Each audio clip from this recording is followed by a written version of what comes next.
We're going to talk about the Scholastic sales, y'all, and how it's pure bullshit. We're going to take what some SJW says. Let me see if I can share the screen. Very well, here it is. Okay, so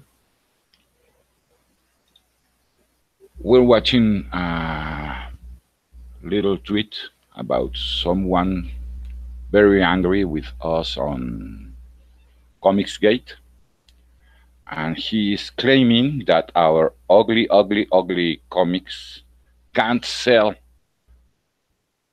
as much as the comic he's showing there. Okay, so that comic is by a female author. Her name is, let me see if I can find it here.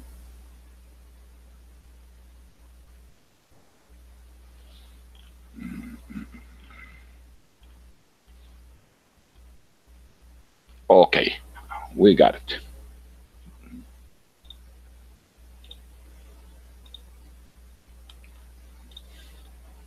Reina Telgemeier.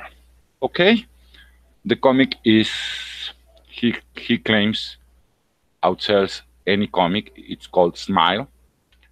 The sales for last year, I haven't been able to find them, but we do have 2016. So her best-selling book 2016 was Ghosts. I already had this discussion with our good friend Ricky from Bleeding Tool or Stool. I don't know, get confused sometimes. Very well. I had this argument with him, so that's how I knew right away it was a lie, it was bullshit. So let's see. 2016, she sold 213,235 units. Okay, these are verified sales, so we can't use Marvel sales because they are a little funny and bad their sales in Comic-Con, so we can't know, but we do know which comics went into second printing. So we're going to give her, for Smile, this same exact number. This is for all the year, okay? 2016, all year, selling to libraries, all right? Of course, that doesn't mean it is being read by anyone, but it's being sold. It's a good business strategy. So now we're going to go to Comic-Con, and we're going to give Smile this same number, okay? Let's round it to 250,000 units sold, okay?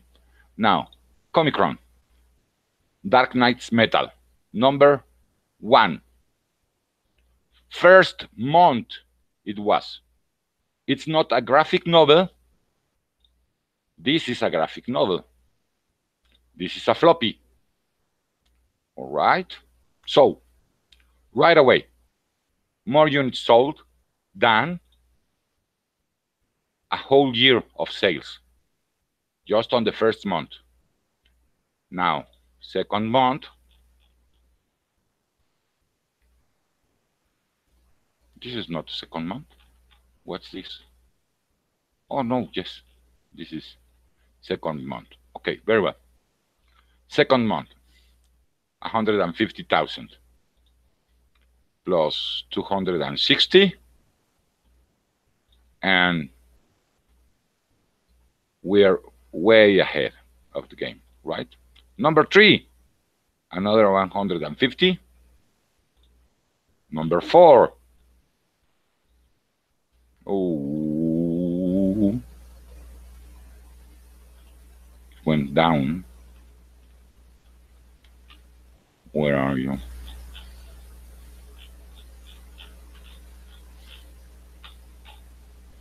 Where are you? I should have found it first, but I didn't.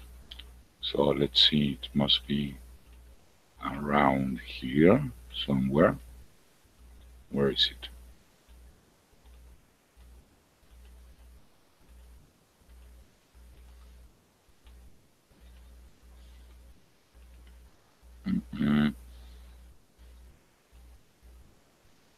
There wasn't one.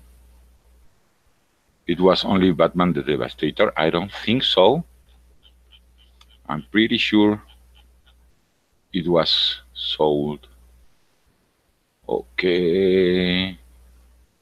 This is graphic novels. No, thank you. Where's the search function?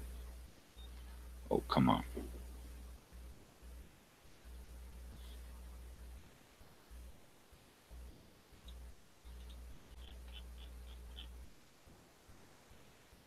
Oh, it wasn't sold. Okay, so November, no. December, number 4. Another 150. So 150, 150, 300,000 plus 150, 450,000 plus 250, and we're in 700,000 units sold in 5 months. Floppies, not graphic novels. This doesn't include, obviously, the trade paperback, because the trade paperback isn't out yet. So as we can see very easily, and this can be proven, even saying her new book sold 250,000, which is more than her best book sold in 2016, it doesn't even come close. Okay? I just wish these people stop lying, really, because I don't get it why they do what they do. I just don't get it. So use Control F to what? Switchpoint. Use Control F. What for? Hey, Sub-Commander. Hello, gentlemen. Just finishing shoveling. Blizzard. Oh, that's not fun. Quick search it. Oh, Control F to quick search it. No need. It wasn't sold that month. Control F is fine. Yes, thank you very much. But I found it anyway. It's not. It wasn't sold in November, because in October we have number 3, and in December we have number 4. You see, so it wasn't sold then. But anyway, I would like you to be really aware that whenever they say, oh, Scholastic sales, yeah, it's bullshit. First of all, these are sales to libraries, okay? The library is spending your money, your tax money, so it can buy shit if it wants. Not saying these books are shit, okay? Haven't read it, can talk about it, but it can buy whatever it wants. So 250,000 units. Even then, even giving her more, even giving her twice as much as this, it wouldn't even come close to a floppy book. not a graphic novel. This is a graphic novel, once again, people. So let's say it was for Smile, the book our dear friend here is telling us is the best-selling book in 2017. Okay? Well, let's say it's so. Let's give it twice as much as Ghosts in 2016. 400,000. Let's add again 250, and I'm going down by quite a bit. 250 plus 150, we're already in 400,000 units sold of a floppy, not a trade paperback, against a captive market graphic novel. Okay? This people buy to read. This we don't know. So by number 2, we're already in 400,000. By number 3, we are in 550,000. And by number 4, we are in 700,000 units. It hasn't finished. These are floppies, not a trade paperback. So bullshit. They aren't selling more. So Switchpoint, thank you very much for your help, man. I will try not to forget next time I use this. Oh shit, you're watching, seeing all the porn I'm using to watch in YouTube. Sorry for that.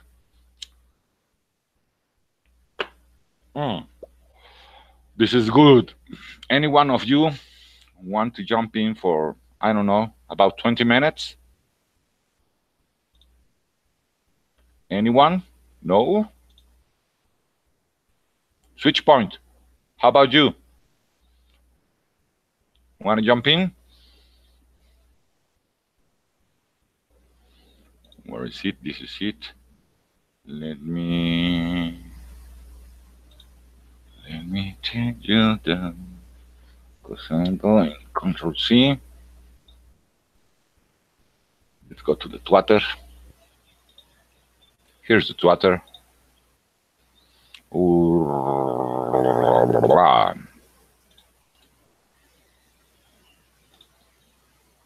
Okay.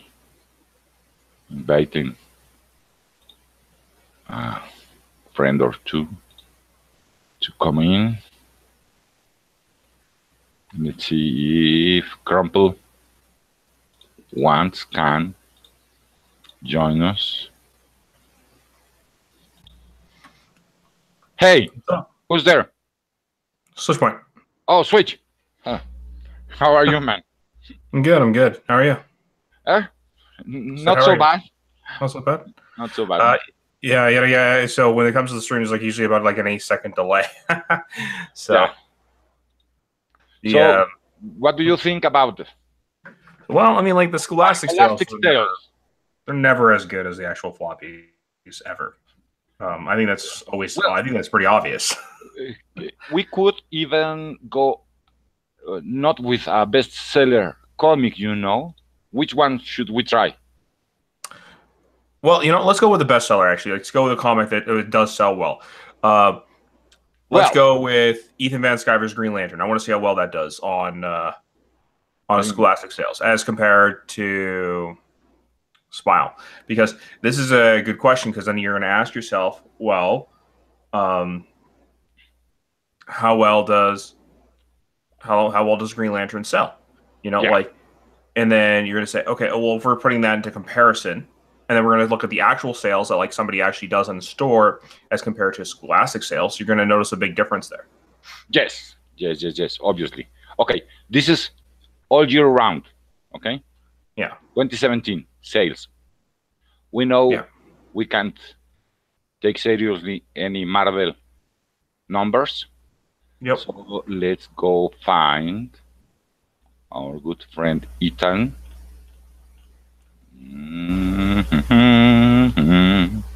Oh, let me do what you said. Control F. Control F. Yep. Yeah. And then you can just type it in there now, and it'll find it for you. Just save yourself some time. Al Jordan. Here it is. There you go. So 57,000 throughout the year. 57. Right. Yeah.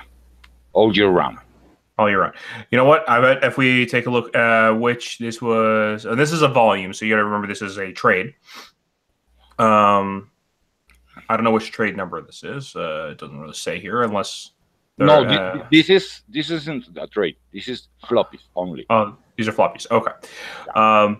Now if we take a look, so this is from 2017. So let's go back. I only need to. What do you want to see? 2016? Well, those ones there are going to be 2017. I'm just using Green Lantern as an example. I know Commander North, Green Lantern doesn't get many sales anyway. But if we go to an actual sales, like actual store sales, and do a comparison just for 1 month, like for 2 or 3 months, let's see what the difference is. Wait. How many shipments a store gets in them. Wait a minute, man. Sorry. Wait a minute.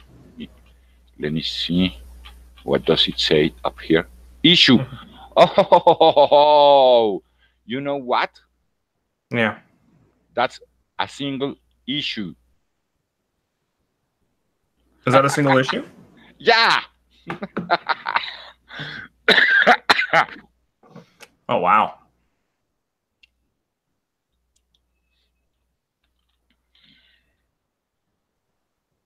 Issue 32. That's issue 32. Okay. When did issue 32 come out? Let's take a look here. Last year? I don't know exactly when, but it was last year. Let me see here. Control F.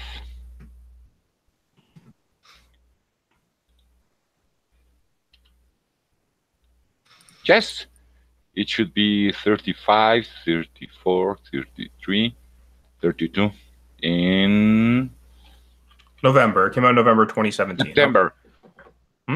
September. Was that September for the Scholastic or? No. To comic books. To comic book shops.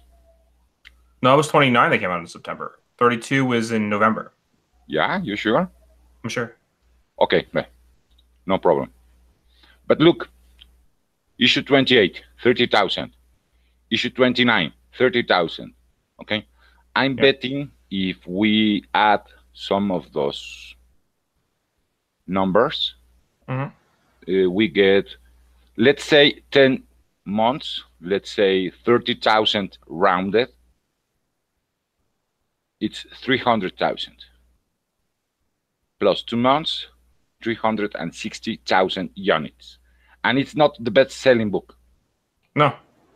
That's why I was using it. And if you want to go something a little bit more mainstream, heck, I could do the Batmans and the Supermans and see what those get you. You know what I mean? Batman? On a regular basis, Batman does nearly 100,000 every week. Shadow? No, we don't want Batman the Shadow. No. Batman, here. Okay. 19,800. So yeah, issue 30, because there's 2 issues that come out a week, a month for Batman. Yeah. Issue 30 and issue 31 both do nearly 100,000 every month. That month.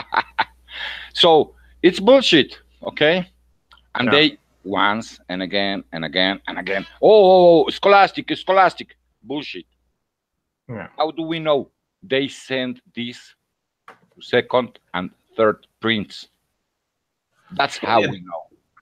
Oh yeah, well, I mean, there's also the other concern that you also bring up here in this case scenario. Scholastic doesn't always sell those books. A good chunk of those books are going out to be rental books that like students can rent out from the library as well. Yes. So how many percentile of that's sent out is not actually for sales and just for, for to be sitting in the library, in case someone wants to read it. Yes, I know. Yeah. I know. That's another question you have to ask when looking at these. Yeah, but even even if it was to people, not to the libraries, okay? Yeah. Even then, the numbers don't come close. Unless, of course, you're talking about, I don't know, Squirrel Girl. Yeah. Maybe. They keep saying Schoolgirl sells really well in the Scholastic sales. I'm having a little hard time believing. I have here 2016 Scholastic. Okay? Yeah. It would take you forever to find Squirrel Girl here. I don't know, does the Control F function work in this page here? I don't think so. Let me see. Control F. Okay, Squirrel Girl.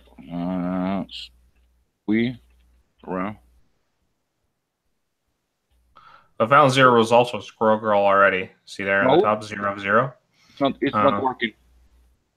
Well, maybe not. Try typing something else in there, like one that you saw. Try ghosts. And hit ghosts, and then hit enter. The next one, so we know how many ghosts sold. It's here.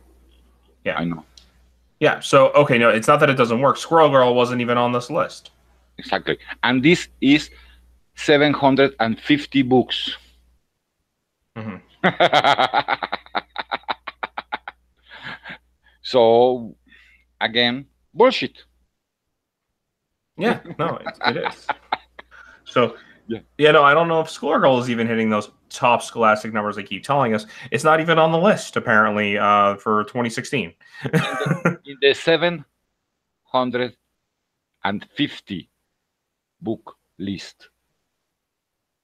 Okay, here are 750 books, and it's not one of those. And all right then. The number one. If the There's number a book called one children books, but I don't know if this is a graphic novel or what. Okay, they're most likely graphic novels. This one is a novel. Diary of a Wimpy Kid is an actual novel. Okay, so graphic novel, I think is when it says graphics.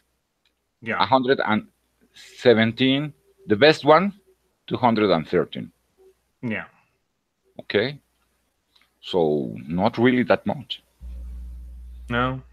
And they keep saying the same lie once and twice, over and over and over again. So that's why I wanted to do this video, because collecting dust, yes, sitting in some library collecting dust. I'm going to show you a little trick here, actually. See the 3 dots next to that chat there? No. Which one? 3 dots? Here? What's Chat in Vivo? See the 3 dots next to Chat in Vivo up there? On the top? Yep. You can pop out the chat. So Chat in today, yep. There you go. You can pop it out so that way you can... Oh, thank you very much, sir. Yeah. So that way you can keep track of it, well, no matter what page you're on. I learned something new today, thanks to you. Well, 2 things. Oh, come on, don't do this.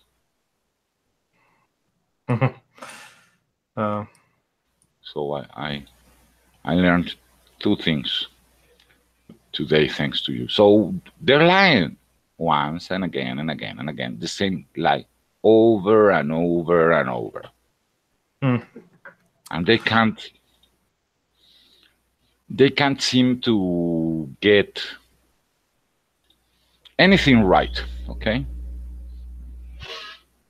Anything. Well, no, that's the thing, right? They want I don't know where they get these ideas that the numbers are selling as well as they do in these other areas, because they never back up the numbers. So they have to be saying to some group how those are selling well, right? Like, so like, oh, well, we do really good in digital sales, or we do really good at Scholastic. This site, our good friend Ricky from Bleeding Stool, If your stool is bleeding, please check your doctor. Yeah. He was the one who sent me here, and he was claiming that Ghosts was the best-selling comic in history. So good old Rich, bleeding stool. So I have a question then. I mean, like, sure, Ghost is selling decent for Scholastic, I'm sure. I mean, those are not bad numbers. But, I mean, that's throughout the year. Yeah, well, let me tell you, okay? This woman may be a genius. I don't know. Her books may be fantastic. I don't know. Yeah. It's a solid business decision to sell like this. You see what she sells against indie comic books, right? Well, I mean, yeah, if you want to make the argument like how well it's doing for indie books, Yes. Even then, that's a little iffy because I mean, some indie books do really good. Yeah, but not on how many? How much would you say they do? Which one do you want to search? How much would I say they do? That's a good question. I mean, like, well, which one? No, which one do you want to search? An well, I mean, Walking Dead technically houses an indie title, and that usually does decently. It's right there, and I'm number 11 already. Yeah. Yeah. No. Walking Dead. Oh yeah, I see it. Mm-hmm. Oh well, yes. You were talking about upwards of 500,000 books. But I mean, like again, that's Walking Dead's a bit of a phenomenon. I mean, it does have the popularity of the TV show. Let's go a little bit less. How about let's do something like Saga. Saga is a very popular one. 400,000. 41,000. Yeah. That's a 1 month. Around. Yeah. Yeah. And I'm sure if I look into other areas, it's around probably the same, around 30, 40,000. I would say it does regularly in a month if I look at different months. Yes. Right? But we don't know if Image is doing the same thing as Marvel. I mean, you make a good point there. We don't know, really. Yeah, but I'd also say that at least in Saga's case, well, the trade numbers seem to back it up. A lot of people keeps telling me it's a good book. It's good if you're into that type of stuff. Yeah, I haven't read it, but a lot of people keep telling me that. It's like a sci-fi fantasy mix. It's interesting. I might try it one day. Yeah. I don't know if I call it a space opera. It's more of like a space love story. Oh, a space soap opera. Yeah, kind of. Let's see if we can find another indie in the top 100. Robotech. Yeah, Robotech's a good option, and that does what? About 30,000 a little less a month. A little less. Yeah. 27. This month. Okay. This month, 27. All right, so let's add those up together. Let's say we do that about a year. Yeah. Let's say about 25,000 a year. Let's undercut it a little bit. I mean, 25,000 a month. Yeah, you're still doing really decently. Like yes, but I mean, selling 200,000. It's a lot better than selling 5,000 per month, like many of the indies do. But the indies sell stronger, I find, during graphic novels. You gotta remember that's a graphic novel as well. Some indies sell stronger in graphic novels. Black. Yeah. Black did not sell very well. Or Black as fuck. I actually saw that one in my store. I just decided not to pick it up. I wouldn't even dream it. You would have to buy it for me in order for me to read it and tell you how crappy it is. I mean, I don't review bad comics like other people do. So I mean, there's no reason for me to pick it up unless I get like a slew of my subscribers like pick it up, read it, review it, and like if they ask for it, then yeah, sure. Yeah, but yeah. I know what you're saying. What I meant is I like to talk about comics I love. Yeah. Okay, and if there's a bad no, bad issue, or if I try it and it was bad, I will tell you so. But I will drop it. I don't have that much money to be throwing away in bad books. No, I mean, like one Off. bad issue, it doesn't mean the comic's going bad, though. In my opinion, I No, think. no. Usually 2, 3 issues. You know, I Yeah. give it around that. Sometimes even more. Yeah, like if it has like a continuous run of bad issues, then I'll drop it. But if Yeah. it's like, if it stays like if it's a one bad issue, but mostly it's all good, I'm gonna definitely stay on board. You know what I mean? Like, because you know what? If like 9 times out of 10 it's good, I'm staying there. Yeah.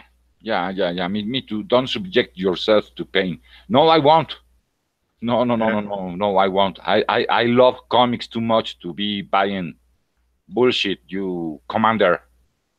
Yeah. No worries, Commander North. None of us subject ourselves to that kind of pain.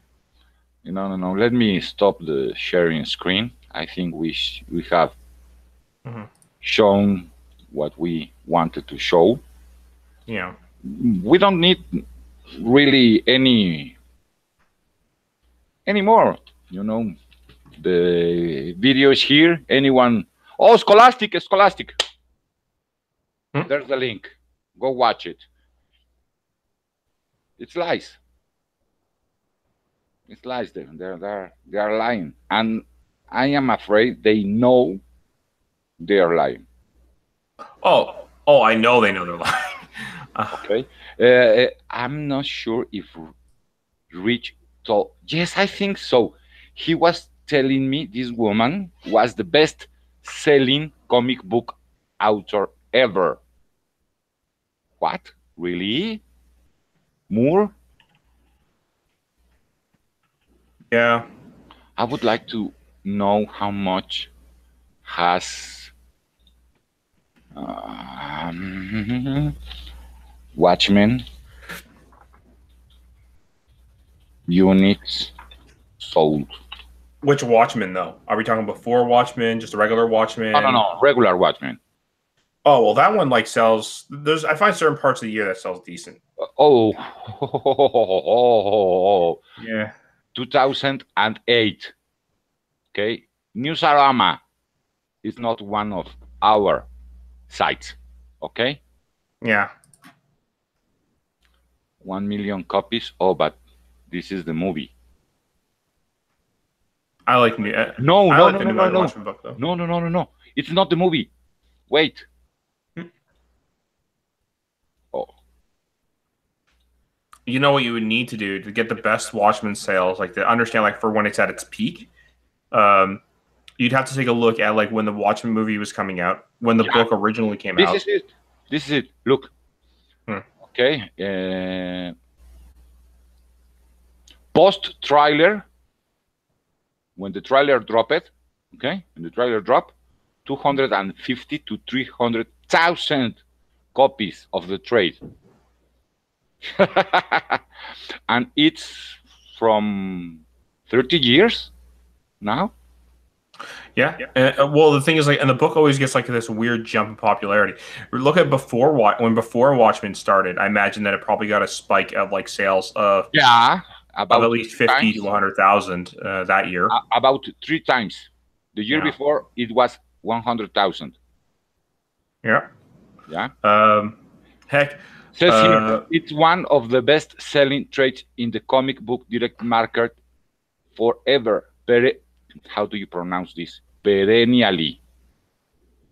So forever. Yeah. Always. It's always in the best-selling trades list. So, not even when you're talking about it has printed 900,000 copies of the trade since the trailer debuted, and this is from 2008.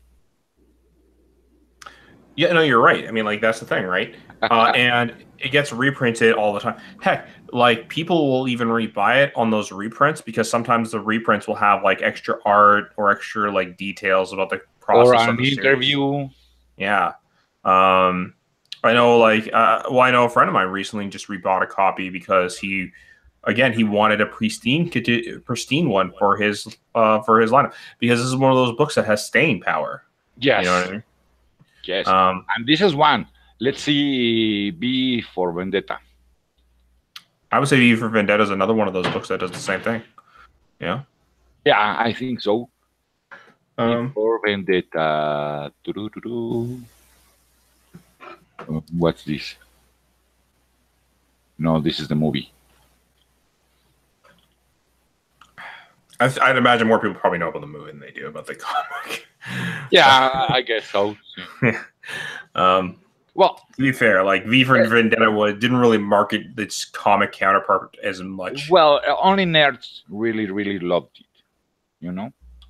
Oh, well, it's the same thing. What was it? There was another one, like, people didn't know there was a comic book adaptation of it until, like, sometime after the movie. I'm trying to remember the name. I'm trying to remember which movie it was. Some people didn't know Blade had a comic adaptation. Some people didn't even know that that Spawn. I don't think like people knew Spawn had a comic adaptation because, like, you know, that one was pretty popular before the movie came out. But Blade, people didn't know Blade had a comic at one point. But they knew the movie. Yeah, they knew the movie. Yeah. They didn't know what else. They didn't know Red had a comic actually. The one Red. With Bruce Willis. Oh, that was a comic too? I didn't know. Red was a comic. Yeah, Red is it's actually very different than the movie was because in the movie it only follows Bruce Willis. In the comic, it only follows Bruce Willis's character. Yes. In the comic, it became more of like a team thing because they wanted to like just create a different atmosphere. Oh. So that's an interesting aspect that they took. I didn't think it was a bad change either. I think it's one of those ones where it might have actually worked better because it was done for the movie, and the comic worked better because it was supposed to be more like a noir piece. So it's an interesting aspect. I worry like you could partake in both. Would you recommend it, the comic? I'd recommend both because both are very unique. And you know the movie I have seen. Yeah. If you like the movie, definitely the comic's worth at least checking out then. Okay. I will try to do so. I will try to do so. I will go to Amazon to get it. Or you can check in-stock trades. They might have it on cheap there. You never know. It's worth asking. Yeah. Yeah. The in-stock trades is an awesome site. There's also, I think it's A-Raw or the other one. I don't know. There's like these multiple sites. What it is their warehouse collector, like their warehouse sites. So you're ordering directly through the warehouse. So you're not paying the cover price. If they have the books in stock, it's usually cheaper than buying them from mainstream stores. Yes. Always a nice little tidbit for anybody who may be watching and is looking to get comics on the slightly a bit of a cheap there. So always trying to save you money. That's especially since we used to buy not one or two comics, you know. No. So yes, always is a good. That was fun. I shared with that fellow there earlier today. Like, these people probably don't buy any comics at all. Yeah, and I'm like, I was like, yeah, no, don't tell me I don't buy comics. I don't have enough room for all the comics I buy. Like I was posting picture after picture. I still have to drag my boxes out and take some of the books. He'll probably have me blocked later. But the problem is if I drag them out, I have to put them back right away, because otherwise my wife would kill me. Oh, I don't blame her. Oh. So, okay, these people are professional bullshitters, you know. I've been buying comic books since 1977. So, like, if you take a look here, where? If you take a look here, okay, so let's go to my section here, and I posted some pictures recently. And these are the comics that I bought today, and this was an annual week. This is a light week for me. Yes, it's a Like, light week because it's the 5th week. It's Annual the 5th week. It's an annual week. Yeah. Milk Wars is good though. I recommend it if you want something trippy. I haven't read it yet. I have it, but haven't read it yet. If you want something trippy and a little out there, definitely worth checking a look into. Oh, I will. I just like tarot. I know it's pretty much smut, but it's which fun, one? cheesy. Tarot, Witch of the Black Rose. Oh, I know which one you talk. I bought 1 or 2. Yeah, I know it's porn, man. I know it's porn. I don't care. I have fun with it. It's cheesy fun. It's good. If you like it, it's good for you. I don't like it. It's not good for me. Exactly. The Flash annual was magnifique. Oh yes. The you're doing yourself a disservice. Beautiful. Do you guys think the comic book movies are hurting the comic book sales in recent years? In Marvel's case, I think so. Maybe a little bit. Because if you don't know the comics and you go to see Thor and you come out from the movies and go to the comic book store, and you see you are searching for Thor, not Lady Jane with the hammer. Exactly. With Iron Man, and I don't understand who the fuck in Marvel thought it was a good idea to do so. I really need to put those toys away. Okay, so what it is, I take care of my little cousin every once in a while, so sometimes they have the toys out for them to play with. Yeah. And then, it's like, oh, okay, well, the thing is I need to find a box for them. Yeah. It happens. I have been the babysitter once or twice. Yeah. But as you can see, look at all these comics I have. I have way too many, man. I have way too many. Well, yes, I can't have them even like that. Dude, I need to start boxing some of them. I don't have where to have them, I need to start boxing them. Movies, books. Don't get me started with the books. I have around 5 boxes of books, novels. Okay. Yeah. And I don't know how many of comics right now. Oh man, and I love my comics. Now, as for Commander North, as for your question, yes. 1 minute. Let me just ask. I asked Mecca Niki if he wants to join us. Let me just check to see if he said anything on that. He might not be able to, but I asked him. But yeah, but yes, the movies are kind of hurting the sales. It's not that the movies are hurting the sales per se. It's Marvel hurting itself by trying to push this diversity quota and not trying to work with what people are already aware of, canon wise. So yes. People want Thor. They want Thor to be Thor. They want Captain America to be Captain America. They want the Guardians of the Galaxy to be the Guardians of the Galaxy. They see these characters in the movies, so they're going to go there and they're expecting those characters in the comics. Now, sure, you may not get a lot of those people who will do that, but you're going to get maybe 2 or 3 people, I would say, a month, maybe a week, asking into your comic shop about that. Yes. Now, and they're even if the kid doesn't go in there, you're going to probably get a parent who might go in there and may say, "Hey, I want to buy a comic for my kid," and exactly. And so, if that happens, then you're going to be like, okay, if you can't produce, if I come in and I see Riri on the Iron Man, I'm not going to buy that. You may, okay. I mean, if I didn't know, I might buy it. Yeah. But you buy one, you read it, you don't buy the second one. Well, that's not even it, right? I'm thinking here in a parent's perspective. Yes. If I buy it and they're going to look at it, they're going to see through it and they're not going to see Tony Stark anywhere in the book. Exactly. So they're not going to buy it. Even worse. Yeah. Imagine you pick up America. Yeah. And you flip through it, okay? And it's everything about stupid violence, racism, sexism, and fucking with any woman that comes in her way. What? I won't buy that for my kids. If I had a girl and she, as a grown woman, wants to spend her money, fine, I have no problem, but I won't buy it for my kids, you know? Oh, no, I agree. Like, I'm not going to buy that. And what's worse, it's not even smooth.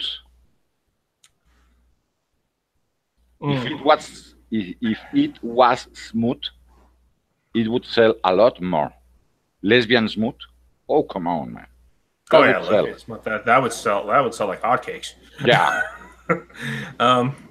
Yeah. Like and these people, this guy. Let me show again the screen. Let me share the screen again. This guy. Okay, this guy. Okay. If they don't even like superhero movies or comics, it's not the first one I have seen talking something like this. Okay, I read. I have the screen caps somewhere. They were talking about Iceman, and they were saying, "Oh, I love it! I love it! I love it!" And then one of them, yes, it was great until it became a superhero comic. Iceman is a superhero. Exactly, but hear me out. What they want is slice of life gay comics. Okay, then go to the indie scene. Or Marvel can do them if they want. A different line. Oh yeah, like if Marvel and DC want to do that on the side, sure. I have no problem. I don't want them not to have them. But like heroes, but I don't want my comics to be either slice of life or smooth, or when I want that, I go buy that. Yeah. Like I actually have the slice of life stories that I actually do enjoy. There are some, yes. But that's not what I read my superhero comics for, and these are not really well written, even if they were slice of life. But so they want Yuri and Yaoi manga. That's what they want. True. Okay? I don't get it. Go buy that. There is a lot of Yuri and Yaoi manga out there. Yes, or be honest and tell Marvel and DC what you want. You know what? I want this. We want this.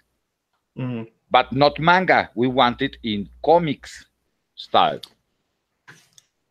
I think there's like a market for it if they want to get that kind of stuff. I don't. Well, yes. If you're talking Yuri and Yaoi, there's a market for that. Yes. Yeah. But here's the thing: it's not to co-opt the superhero market. Exactly. You know what I mean? You don't even need to. Yeah. You can have both. They use it to have both. They had horror, they had war, they had cowboys, they had romance, they had crime, and they had superheroes. Oh, and fiction, science fiction. They had that too. Yeah, they do. I mean, like, if we're gonna do slice of life, like young adult novels kind of stuff, like, okay, if DC and Marvel want to set up a specific line to do that on the side, like, oh, well, here's the story of Kathy Jane or something like that, and that's fine. Hell, they actually kind of did do that at one point. Remember, they had the Mary Jane storyline that was actually running for a little bit there. Yes, I remember that. Yes. Yeah, those type of things are perfect for that type of stuff. Exactly. But when I'm reading like Iceman, I'm expecting Iceman to be a hero. I'm expecting Iceman to save the day. Whether he's gay or not, I don't care. I'm still expecting like a heroic story. I don't give a fuck about that. I want a superhero comic. Exactly. Like if I wanted to read about Bobby Drake's romantic life. Yeah. Okay, give me a line, a separate publishing line where you do that. If Exactly. it sells, it sells. If you're making money hand over fist, is that how it goes? Yeah, hand over fist. Yeah. If you're making money hand over fist because of that, good for you, man. I don't care. Yeah. SJWs are for kids. Even when they get what they want, they don't buy them. No, they don't. They pirate everything. Exactly, like they do. Actually, that was funny. Because they actually a few months ago, like maybe a month or two ago, there were a few of them that were even saying like sharing like sites that they pirate their comics. Yes, exactly. I saw that too.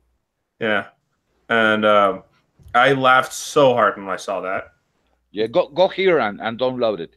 What? Yeah, no. Fucker, go buy it.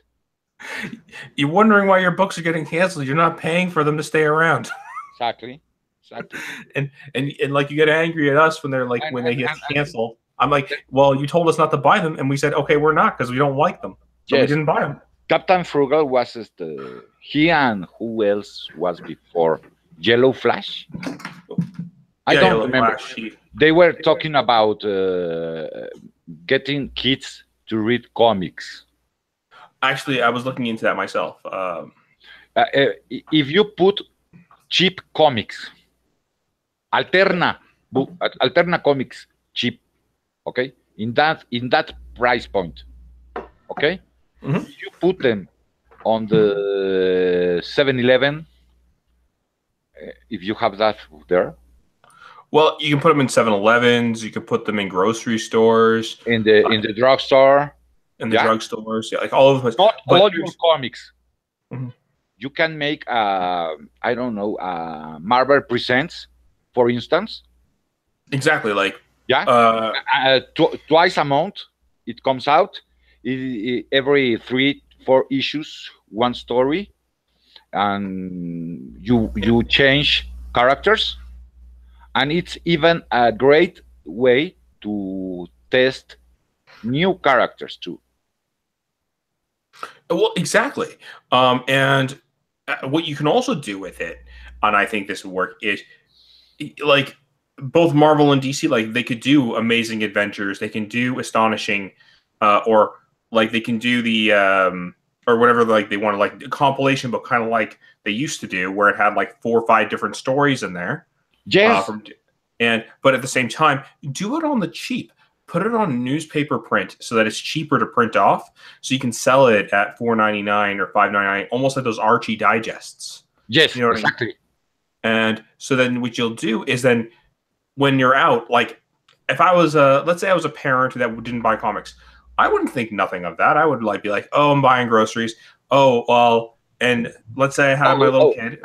Let's be honest, okay? Yeah. Anybody that has kids know that when you take your kid to the grocery store like that, it will want something. Exactly. Okay?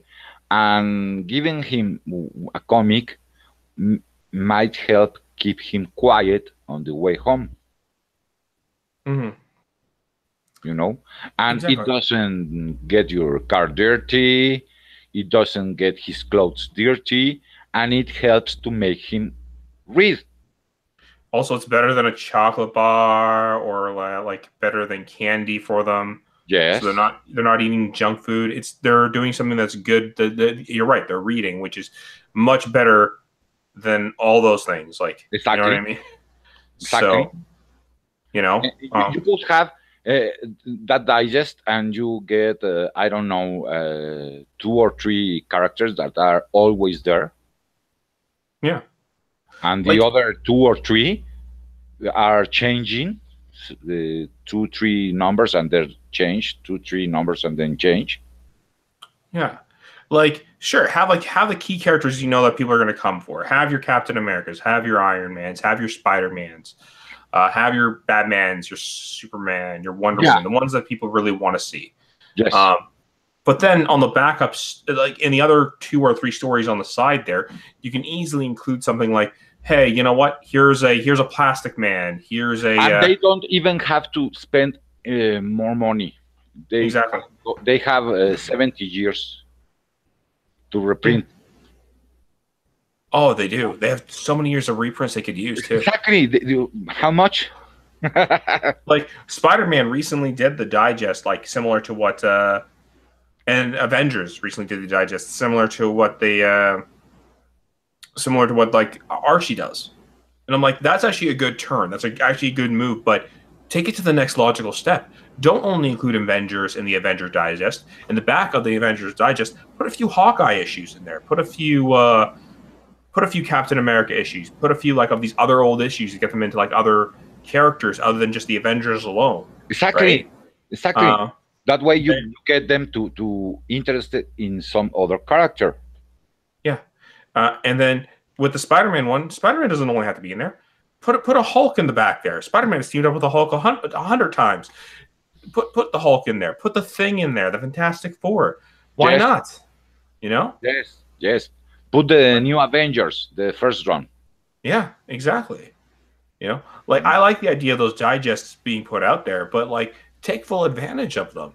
You know, sure, Spider-Man's going to sell. He's the main player of the book. You put the first part is Spider-Man, a solo adventure. The second part is Spider-Man and is an ongoing reprint for a certain adventure. Yeah, exactly. And the rest, Hulk, The Thing, Fantastic Four, I don't know who else, the Young Avengers. Avengers. You could put in like, put in the Guardians of the Galaxy, like put in like the old Rocket Raccoon comics. Yes, you know? Yes, and then do a separate print, especially for really little kids. You know, like what DC is doing with superhero girls. Yeah, exactly. Yeah, something like that. To 4 or 5 years. What I like about the superhero girls line, and that's actually really smart. What DC's been doing with that, I've noticed, like you go into the grocery stores and they'll have the small digest versions of those there for kids to pick up, and the girls, Yep. You know, the DC superhero girls are really pushing. Let me go get a coffee. Yeah, I'll take care of the chat while you do that. Don't worry. Very well. You know. Hello, chat. What's up? Don't worry. I'll serrade you with my sexy voice. Let's see here. No, yeah, definitely. I mean, Commander North, as I said, like that's how a lot of us got into comics. I remember picking up the Archies when I was a kid and picking up like some of these old like comics and stuff like that. Those are some of the best ways to get into comics. And yes, Thor does have a Spidey issue, which was really cool. Because, you know, Spidey was never worthy of the hammer. Well, he was one time worthy for the hammer. But, you know, I don't think current Spidey would be worthy for much. And X-Men has had one with the Avengers. X-Men has had one with Spidey. X-Men and the Avengers have pretty much teamed up with everybody in the Marvel Universe because they're kind of the big players. The X-Men and the Avengers are the big players. So they've been with everybody. So you can pretty much have the two of them kind of going at it. And the two of them are usually really popular anyway. So I find the X-Men and the Avengers can sell their own stuff on their own. Yeah. Let me take a look here. And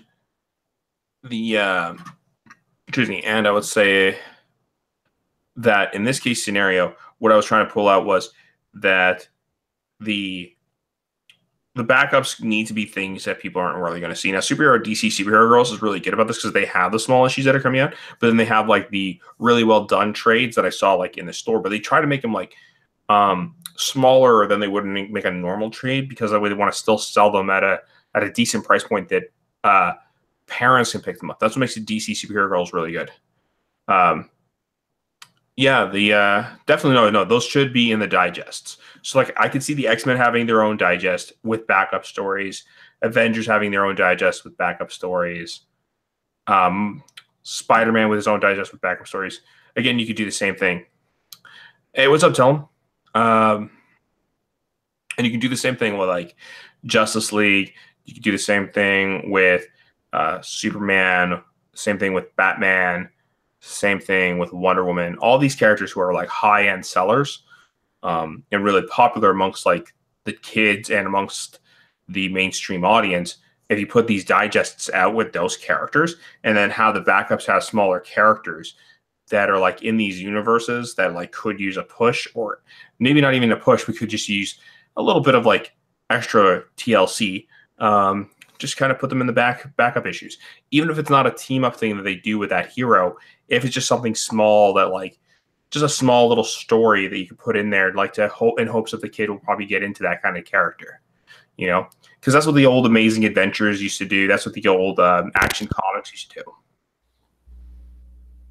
Hey, I'm sorry. no worries. Go to see you all. GTCU means good to see you all. Good to see you. Oh, good to see you too. Yeah.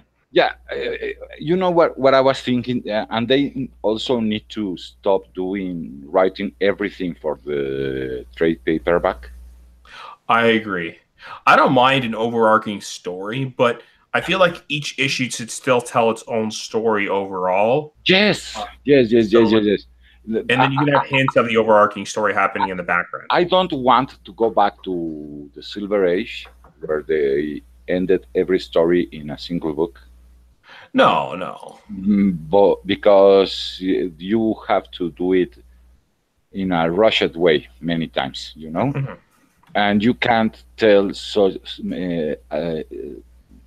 stories that are as interesting as the longer ones. But give me story in each issue. Something has to happen each issue. Something has to be solved, or there must be some cliffhanger, something, you know. Speaking about new comics, did you buy? Do you buy Silencer? I did not buy Silencer. I'm not really interested in Silencer. Oh, you're missing out. Is it good? Yes, it was good. Yellow Flash. I heard from somebody else that it's... Yellow Flash can kiss my ass. No, he's wrong. It's not an SJW book. Sorry, man. I love you, but you're wrong. Do you want to see if Yellow Flash wants to come on here? Maybe we can do that. It's not an SJW book. It's it actually is. It's a really good book. It's a superpowered assassin. Okay. And Yellow Flash is in the title. I didn't even went to watch the. Commander North doesn't want us to spoil it. He hasn't read it yet. No. I'm not going to. In the title, Yellow Flash says the cock husband. Wrong. Yeah. Wrong. Not SJW, not cock. Okay. Yeah. It's a good book. If you are searching for a Punisher style, more or less, it's a good book. Really, a good book. I would say you should buy it. Give it 2-3 issues, maybe the first arc, to see if you really like it. It was $2.99, I think. Let me see if I have it. No, I don't have it here. Fuck. I think it was $2.99. Don't remember exactly, but I think it was $2.99.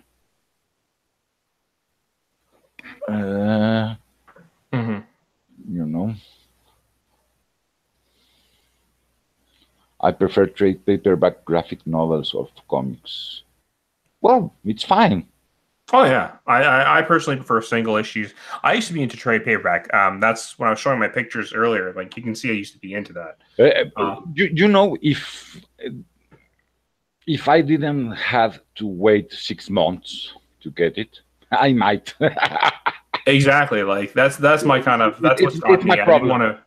Yeah, that's what stopped me from before. Like that's what stopped me from going trade right into singles because I was like, and you have to wait to avoid the spoilers. Yeah, because people are going to start speaking about it. Oh yeah, man. You have to wait and avoid the spoilers. Oh no, not going to do that. No. Oh man. Another thing they should do is the digital Drop the price. Damage was really good. Yes, no, I read About 50 is perfect. Yeah, $1.50 is not bad. I think what's bothering people is like, okay, so like a DC issue is about $2.99, right? Most, not all, but most. Most of them are. Sometimes they'll run until like $3.99. Yeah. If it's or $4.99 if it's like an event book that has like more than normal page numbers. Yeah, yes. But then the Marvel is normally about $3.99. I've seen a few go up to $4.99. Now, what's up, Florence? Now, here's the thing that kind of runs into the issue. I don't mind the $2.99 DC cover price. Actually, that's not so bad. You know, the $3.99 price is a little iffy, and I need to feel like it's worth that price. And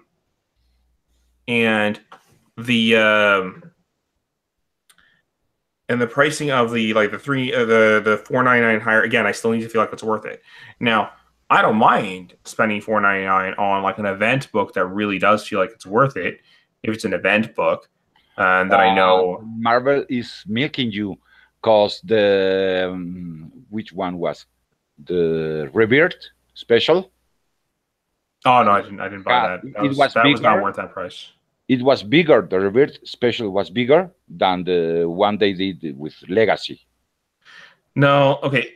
Like Doomsday Clock, I don't mind paying for it on Doomsday Clock. You want to know why? Because Doomsday, huh? Neither do I. Yeah, but something like I'm not going to go do it with Secret Wars. Secret Wars was trash. Oh fuck yes.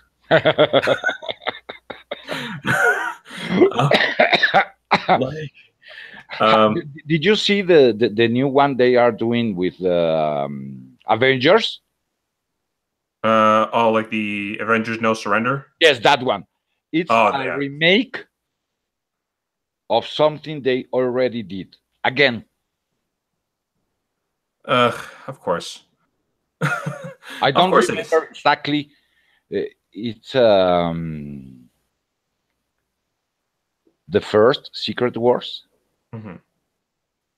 where Spider-Man gets the black suit. Oh, yeah. Where Spider-Man gets the black suit. It's something like that. Okay? And they are shoving down your throat a new character, and they are saying, fuck the canon. Okay? It's not like they haven't done that before. No, well, again. Yeah. It's shit. No. I wouldn't buy it anywhere. I don't blame you. Ninja K. Yes, I love that one. I like that one. Valiant is putting out some really good shit. Yeah, Valiant is, but isn't Valiant also getting sold off to somebody, I thought? I guess so, but it's yeah. Who said so? It was Bleeding Stool. Yes, and they don't know to whom. So for now, it's only the rumor mill. Of course. I only hope if they are being sold, it's to someone that loves comics and that knows what they are doing. They should hire Jim Shooter. Oh, yeah. Well, really? I mean, I don't know if Jim Shooter would still want it. He's a great man, but I don't know if he'd want to take it back. Yeah, I know. But they should try. Marvel could use him, you know. Right now, Marvel could use him. Oh, yeah, no, I agree. Marvel could really use somebody like him for sure. People are hoping CB Cebulski will fix things. I don't know if he will, but... look, I'm willing to give him the benefit of the doubt, but I won't be coming back until I see the results, you know? Yeah, I want to see somebody who, like, I'm gonna give CB Cebulski a chance. That doesn't mean I'm gonna jump right back. You know what I mean? Not right away. I want to see how. Like, I'm gonna let the waters ride for a little bit and see where things go. You know? Yeah. Um, Yeah, I know. and that's my thing. Like I wanna hope for the best in that regards. Yes, 1 minute. yes, but I won't be giving them my money until they fix things. Exactly. And they have a lot of things to fix. A lot. Matt Kindle. I don't know him. Matt Kind or Kind, sorry. I'm trying to remember who he did. He did a few books actually. I don't know. Yeah, Matt Kind. He worked for Valiant for a little bit. He was the guy who, around 2015, he was there. He also like worked on, he worked on like Super Spy, Mind, MGMT. Oh. Well, yes, he might be a good author, but Shooter is for. He also did Ninjak for a bit too. Yeah. Oh yes, Jim Shooter is for the top management. Mm-hmm. He has been around since forever. He knows what he's doing, and people that work with him sometimes hate him because he doesn't let them produce shit. Who's there? Oh, Florence? that was a text that I got on my phone. Oh, sorry. Yeah. Sorry. Okay. I sent Florence a link in case he wants to jump in a little while. Florence. Yeah, if you can make it. And then but yeah, like I mean, what they need is somebody who actually cares about the industry. So like, if we can get okay, so we still have like other problems there. So like Dan Slott is still there. We have what's his name is still there. Axel Alonso is gone, but Tom Brevoort's still there. You know what I mean? Yeah. So we really need to get rid of Tom Brevoort. He is a problem. Yes. Yes, and Wade. Wade has to go away too. Personally, I don't like to actually request firings, though. I personally like, because I'm not that type of person. I believe that if a company wants to fire somebody, they will, but I will definitely voice my opinion at how much I distaste this person, and I do distaste Tom Brevoort. So. Yeah. I don't like him either. As a person, not only as an author. He's been really, really shitty with exactly. He's been really, really shitty with fans. Can you send a link to Nerd Wonder? Yes, please. Let me see. Let me go.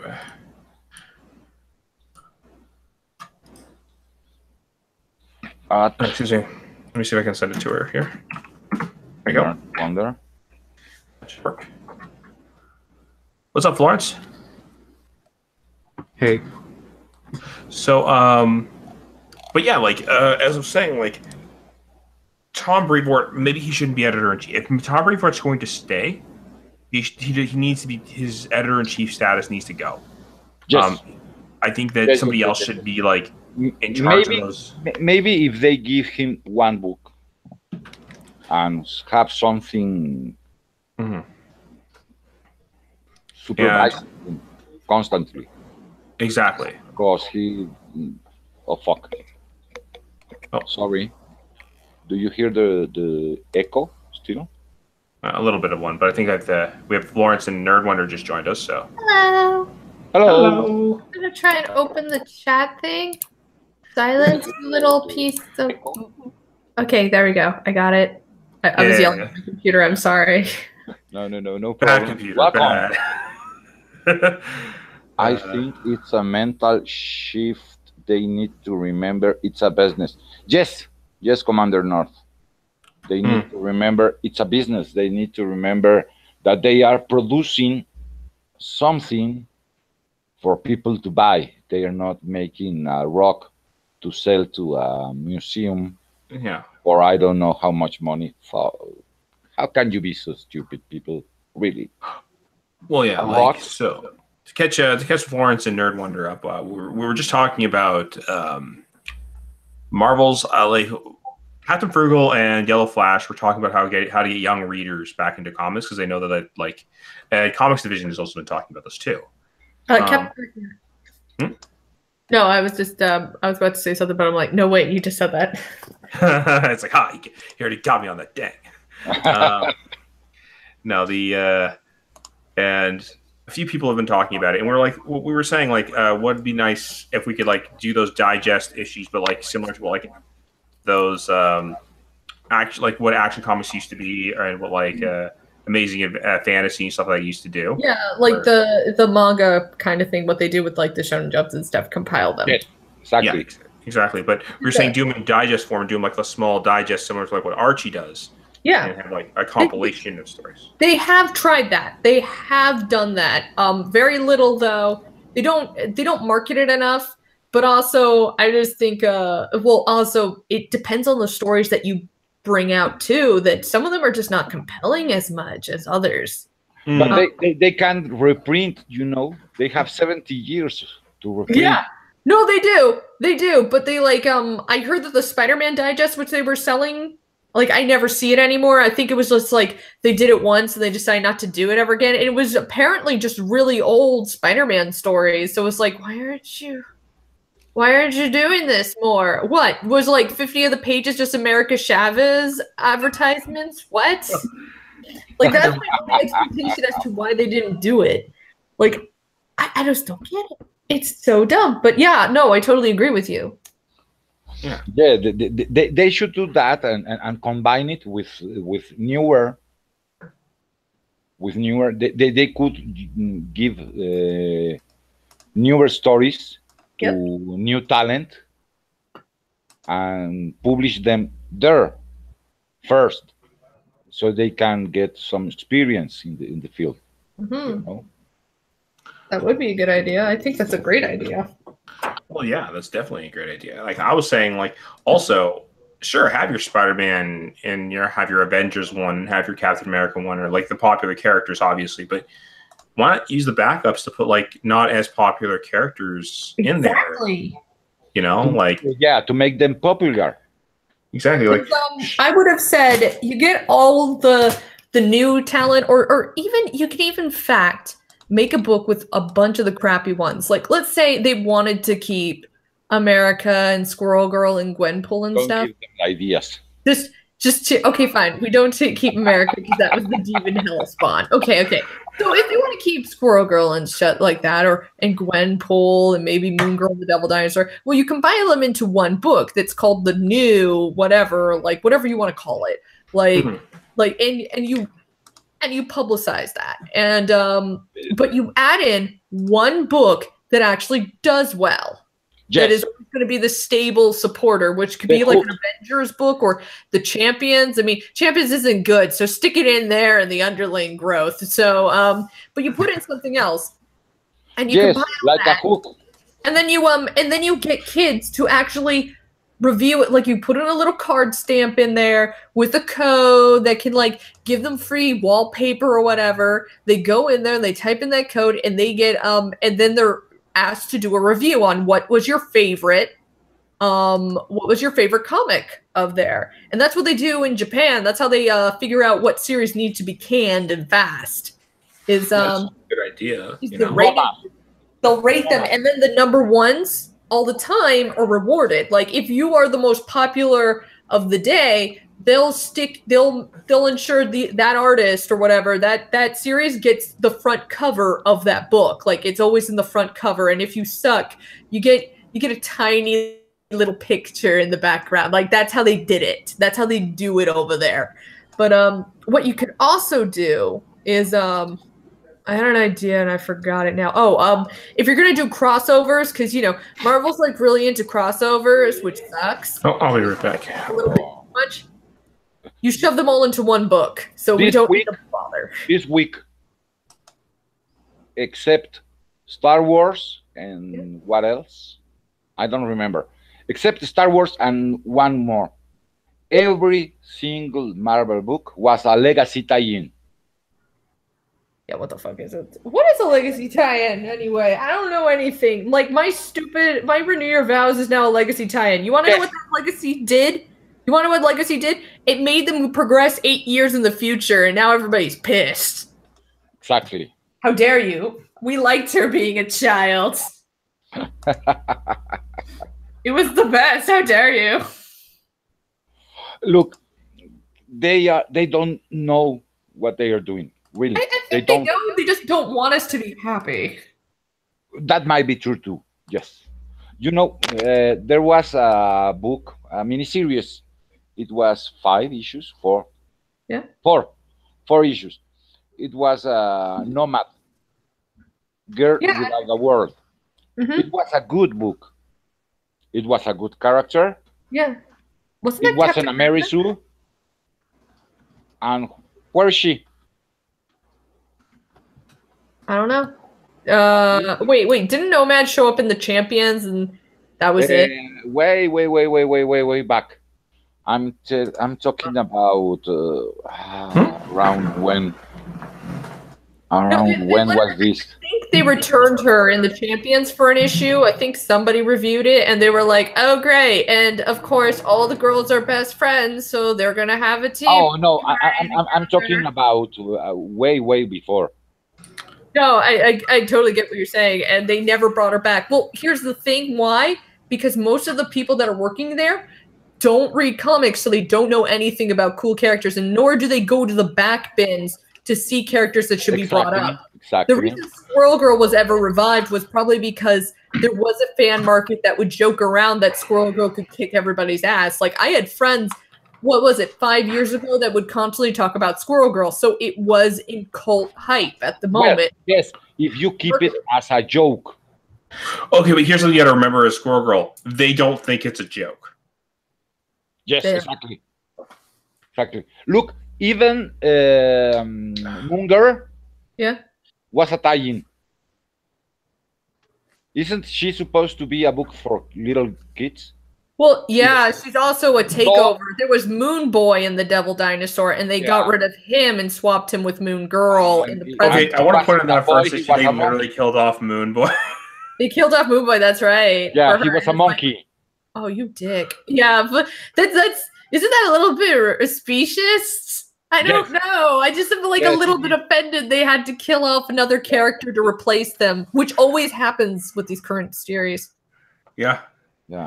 That's why I vote everybody.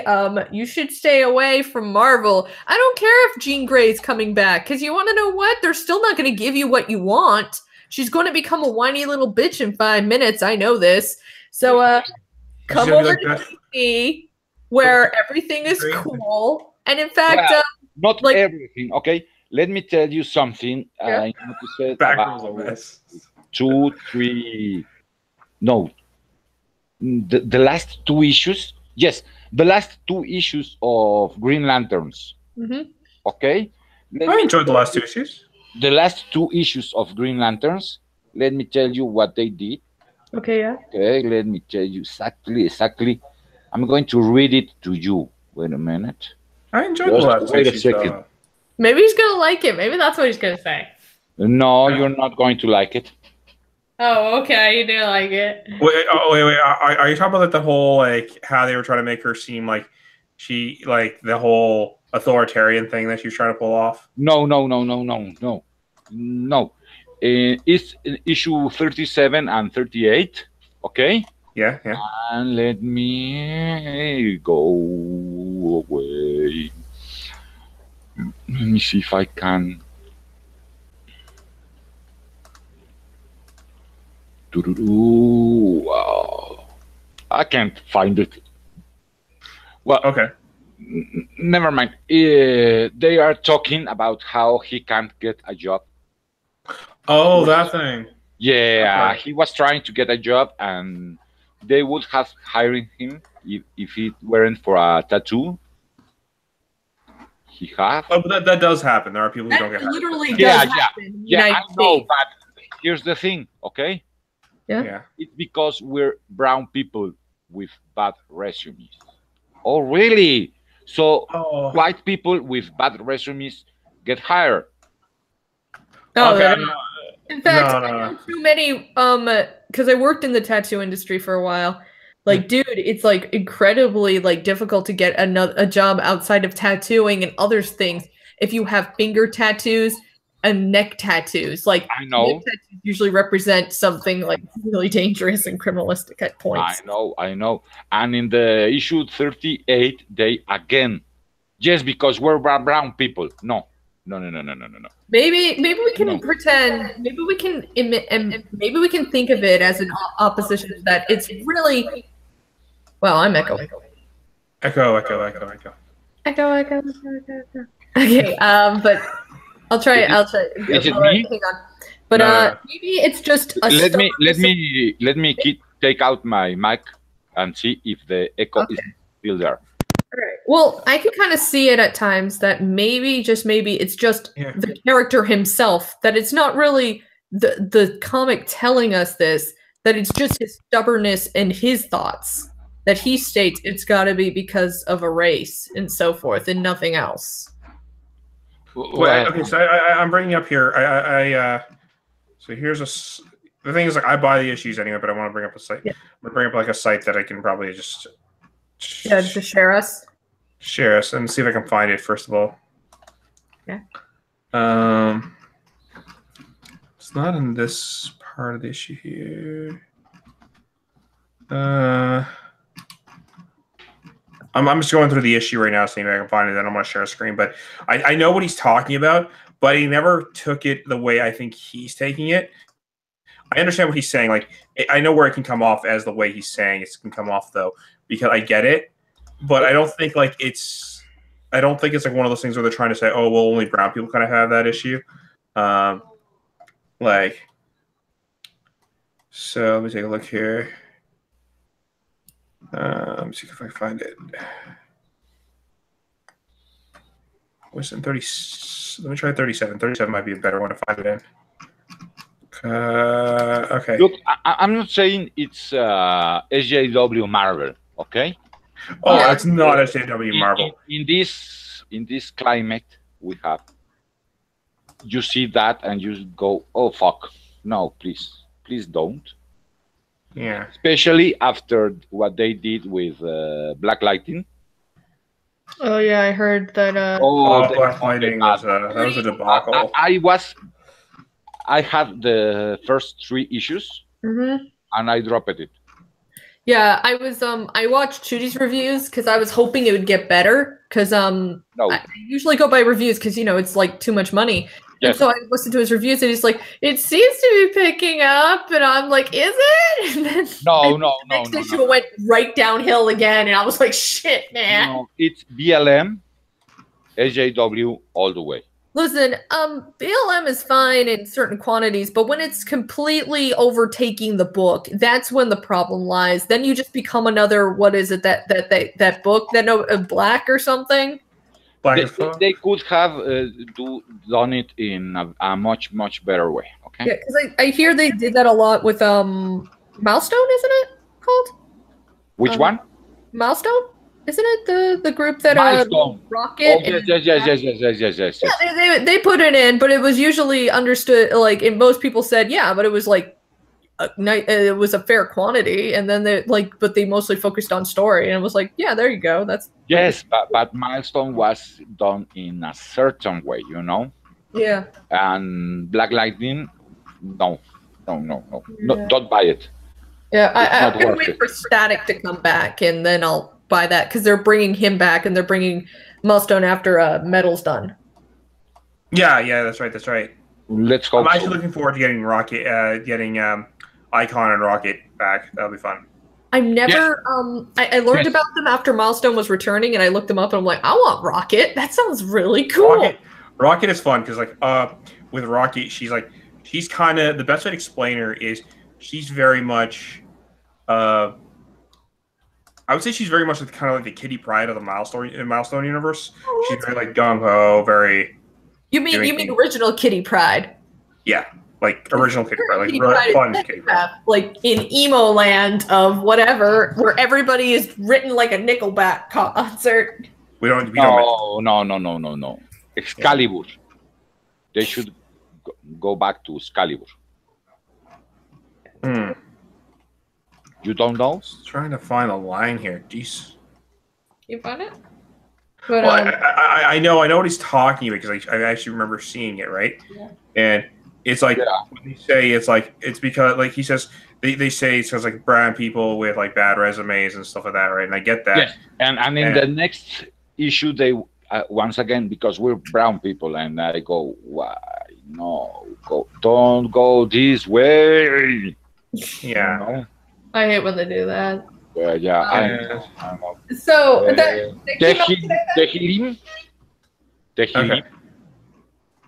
Tehilim. He's talking about the Batman and the Signal. It was really slow. Yeah. It was really slow, but I didn't felt it BLM or SJW at all. Yeah, that's what I hear, but it's like it does. Okay, so it was issue nothing 34. happens. I hear like that's the problem. It's like nothing happens. Yes, really slow. Yeah. Yeah, like if you're doing a Batman and the Signal story, maybe you should do like there was a story apparently that did do a nice job on Signal, which was like he had to solve a crime by himself. Do that. Yes. Do that shit. That's what he's. And also, one of the covers I noticed that I saw it, I was like, he's way too stiff in it. It looks like he was jumping rope instead of leaping down, and I was like, no, you gotta. Because like his hands are out extended and stuff, but it looks like he's jumping rope. Like he's photoshopped to the side and he's just jumping rope. Like, no. Who drew this? No, you go put some body motion in there because this looks dumb. Look at Daredevil. He has the stick things. So here it is right here. So this is one of the issues. Issue 34 had it. So in this issue, there's like a oh, Simon, I'm sorry you were so excited. I was overqualified anyway, but that's what sucks about all of this, right? I mean, the Guardians hired us to be super cops entrusted with a weapon that can do just about anything we damn well please to protect all this. On Earth, I can't even get a gig flipping tires. Then out here, we're beings who overcame great fear to battle back evil's might with Emerald's light, no matter how bright the day or how dark the night. Back home, we're two brown people with bad resumes. Yes. Basically, like they were having a.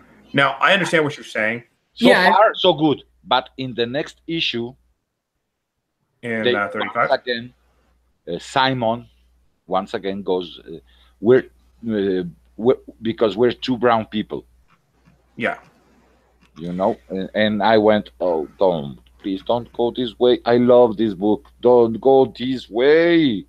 I don't think it's gonna go that way. I think like I think it's a small thing because you got to remember, like I think it's just them like looking for an excuse of like why they're going through like some bad troubles right now as characters. I think it's them trying to, but except what I noticed from there when they tell that stories, there seems to be a real reason for all the issues. Like hers is pretty obvious. She was what was she? She was like afraid of everything, so she was traumatized, so she stayed in her house or her apartment for like forever. So she has a resume from that, and along with they know she has mental problems, and they're all like, we'd like you to start slow because we like if the rush is too much, they can go and break down again, and that's what they don't want you.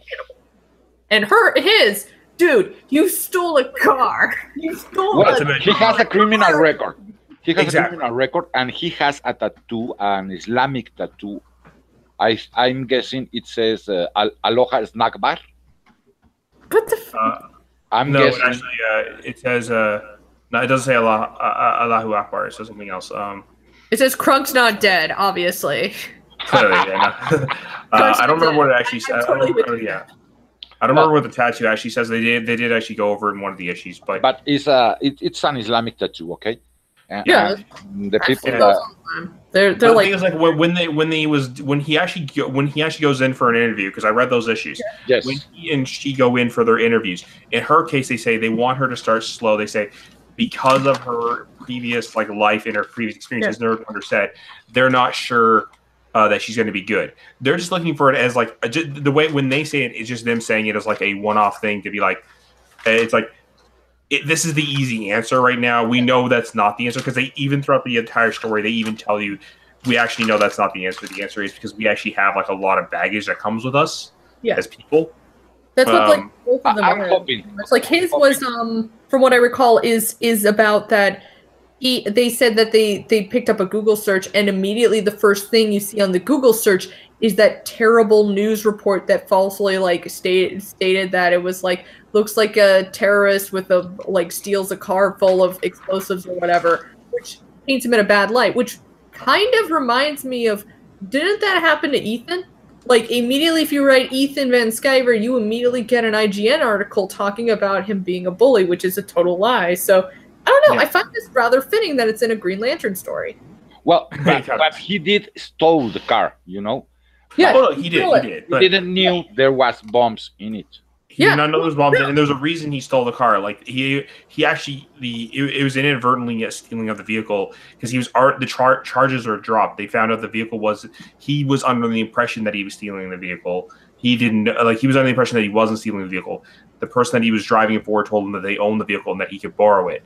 So they were setting him up from the beginning. Oh, yeah.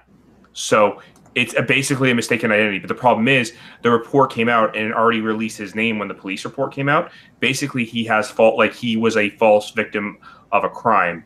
That's what it was, which is actually a very good story for him because in this case scenario, he's quick to anger. And he knows this as a character. He knows that he's quick to anger. The problem is, it doesn't. This was in 52. Yeah. Okay, I must go back to reread that. Then go back and read. He had so he does have a record, but the problem is the record is something where charges were dropped because he wasn't aware of all the stuff that was related to it. Okay. Yeah. Now he's a mechanic at heart, so he went to take a job as a mechanic, and he was they were told him. Yeah, but the problem is you have a record. And he's yeah, but it was dropped. And it's yeah, we know, but the problem is they don't know that. Yes, exactly. Right? So it's so I'm gonna have people coming in at work, and they're gonna be I can't have everyone being afraid to work with you. Yes. And he understood that. He didn't take it on the dude. He'd say, "Oh, well, you're racist for it." It's he would have said that to anybody who had the same record that he had. Yes. Yeah. Yes, that's why when I read that line, I said, "Fuck, no." Yeah. And the only reason they say that line is because they're it's one of those frustration things. I know exactly what you mean. I know exactly what you mean. But I've been in that scenario where I'll say something silly. I know it's not true, but I'll say something silly to kind of just to be able to throw it off at the end of the day. And I feel that's how the line was supposed to be perceived. Okay. Maybe true. Hey, Florence. Did you saw what it was Alterna? Yes, the call Alterna. Also, I love these Green Lantern armors they make. Oh yes, those are nice. A little the Taliban armor that he makes for himself, and the Indian style armor she makes for herself. I love those. Yes. Very neat. Alterna made a call for stories and for pitch. You could pitch a book for them. Yeah, I heard about that. I'm kind of interested, but don't you have to have art and so forth? Not many pages though. I think it's only 8 or 3. I don't know. Well, I think they're looking for a portfolio at least. I linked Florence because he has some comics. Yeah. Well, I mean, I was actually. I'm not sure if I was actually thinking about it because I've already kind of got a lot of stuff already. Kind of because I kind of keep saying that I have a lot of stuff backed up at the moment, so I mean I would, but I think that the one person who might actually want to collab with me would be Billy Cole, but he'd have to get a script ready. Oh, Billy. Well, they probably will do 1 or 2 a year. I'm guessing. Well, so keep watch of it, and exactly. You may want to start working on something. And like, even if let's say you like ever consider sending them a portfolio, even if you don't have a story, send them a portfolio. They might have a writer looking for an artist that they might be able to pair you with, or for the covers. Yeah. Yeah, well, I mean, even if that was true, I guess I'm kind of a little bit stacked up at the moment, since there are YouTubers that have actually approached me to do stills for them, or maybe profile art, but I mean, I guess I'll probably check it out if I actually finish up on, well, maybe not everything, but at least half of the stuff that's on my list at the moment. Yes, Okay. I know. Yeah. Well, I mean, good luck with it. Yeah. And Nerd Wonder, I mean, if you want to send some of your stuff too, why not? And like, you never know, they might pair you with somebody. Yeah, maybe. I guess I'll just write something down of a pitch. I'll just have to look it up and just see what the requirements are and do something fun, like a 5-issue thing that's really quick and really nice. Exactly. Yeah, and that'll get me out there, and everybody be like, "Oh man, it's Nerd Wonder stuff. That's pretty cool." And then she like starts marketing it on her own, and then she starts marketing it on her own channel, and she's like, "Buy my book." It's like, "Hey, you guys want a nice cheap book? I'm selling this for like $1." Well, Pretty good. you have a lot of people that would promote you, you know. Yeah, that's true. I got like 800 subscribers or more. Wait, how many subscribers do I have? I walked over today and I was all like, I wonder what's going on with my channel. And every time I go there, I turn around and I get more subscribers. I don't know how I do it. I don't do anything. That's I'm very neat. late to update it. And That's I keep neat. getting more subscribers. That's neat. I wish I had the same problem. I think it's because I have boobs. Ah, the power of boobs. I'm pretty sure it's because I have boobs. They never get to see the boobs, and that's the allure. You see, sometimes you want to hide the boobs, because... Oh, come on, also no. Not now. Also no. The dog wants attention. I have to leave you for a while. Oh, okay. This guy wants to go out. Oh, that's... Okay. A little bit stubborn. Yeah, that's fine. See you later. Okay. Oh no, they want you in the text chat. What? Oh, well, they're joining us in text. What? Okay. Why? I don't know. Tell them you can ask. Tell them about it. I'm not leaving. That was somebody else. But oh, by the way, did you pick up Silencer? Not yet. I was told apparently I need to get it though. It's pretty good. I don't like the colorist. I'm gonna be honest. The colorist just doesn't do it. It's got a lot of like gray darks, and John it's like Romita Jr. seems to get the worst colorist. I swear to God. Yeah, it's like it's pretty good work, and I'm just like looking at it. I'm like, they chose really bad colors. Like it just doesn't work. Everything looks weird and like it looks not pastel, but it looks really like dirty and mud. Amanda North doesn't want you to spoil the book. Yeah. Oh, I'm not gonna spoil it. I'm just gonna say the coloring needs to be updated, but it's really. Oh, sorry. Oh, sorry. Which artist are we talking about? So John Romita Jr. does the actual art himself, but somebody else. They always get somebody else to do coloring. He doesn't do colors himself. Oh, yeah. And so I found that the new Silencer is pretty good, but the coloring just doesn't do it. Like, and he left Marvel to go here. He left Marvel and he said, "I'm forever going to stay with DC." Well, he started his first book he did with DC was back during Action Comics, back during the New 52 run when he was working with Jeff Johns. Yeah.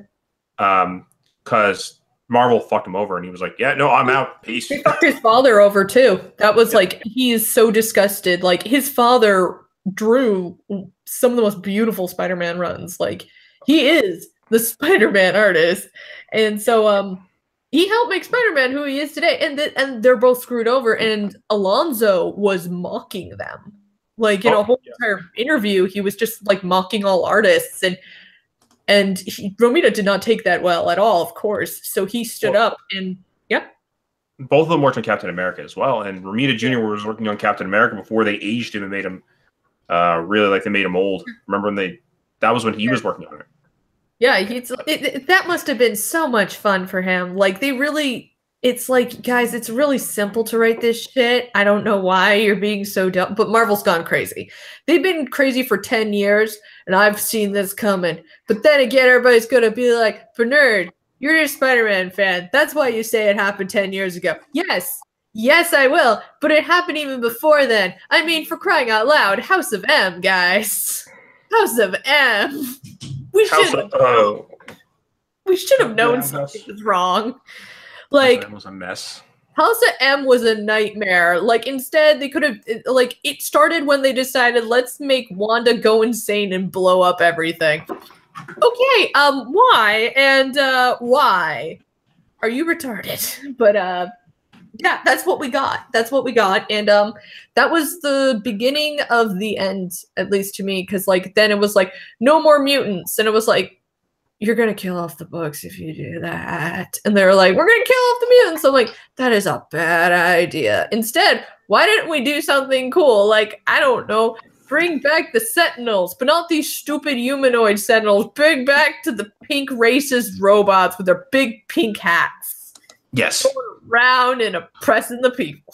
That would have been cool. And in fact, do another storyline with the story event of the Sentinels attack, where like somebody reprograms the Sentinels or something like that, so they go after, like, maybe not mutants, but mutates, or like magicians, or like people figure out you can actually reprogram them to hunt down certain groups of people, and so people have their own like Sentinels. That'd be neat. Well, there was actually a time where they there was actually a time where they were like, oh, okay, they were after like all humans, like as a general class, because they were like analysis is like they have like this analysis. They have like the self-learning, the mother sentinel thing.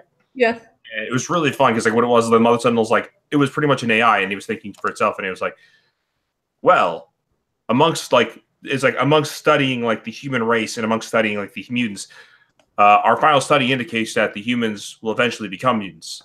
Yeah. So our final directive is just to go after all humans then. And it's like, well, we fucked ourselves over. I like that concept. So yeah, that's what I heard. And I was like, we need more stories like that. Let's do more stories. Maybe the Sentinels build more Sentinels. They make their own. That would be neat. But no, we don't get that. We're gonna get rid of all the mutants. Meanwhile, during the prime of the X-Men. The X-Men were doing pretty well in the movies. It's like when the movies are doing really well, they're like, how do we fuck them up in the comics? It's like, why do you do this? Why? Like clockwork. So that's how they work. I mean, I'm sure Florence, like, what stories did you like that you felt were like screwed over? I mean, I'm curious. No, I haven't really read a lot, to be honest, but I guess the two characters they really screwed up for me were how many times are they killing Hulk now? Like two times, three? I mean, I don't know. And then there's Iceman, which I mean you guys know how much I feel very strongly about Iceman, so yeah.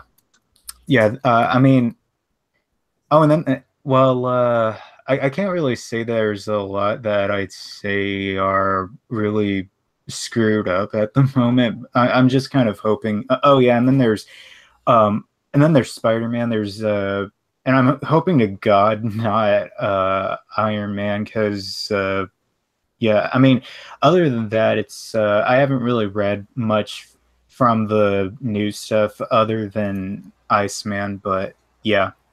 Oh, save yourself the hassle. It's all garbage right now. But. Yeah, it's all garbage. But for me, it's been garbage for several years. So I went cold turkey immediately, and I left, and I came back because they tricked me. And then I got pissed off again, and then I was told about Rebirth, and went to Rebirth, and I was like, screw you, Marvel. I'm staying here. At least they appreciate me. And it was like, hey, we're going to write the coolest Superman stories of all time. I'm like, I like Superman. You shouldn't worry about Iron Man, okay? No, we're never going to read Iron Man anymore. You shouldn't worry about Iron Man, because I'm betting that Slotov Octavius is going to make him a transgender other king with 3 headmates, soy boy of iron. No. You're lucky Mariana's not in the chat. Do what he did with Superior Spider-Man, where he runs around and slips girls' drinks roofies, which he did in his comics. Wow, I can't believe they support this kind of crap at Marvel, but they do. Yes, they do. They love him. He loves because it's only wrong when we do it.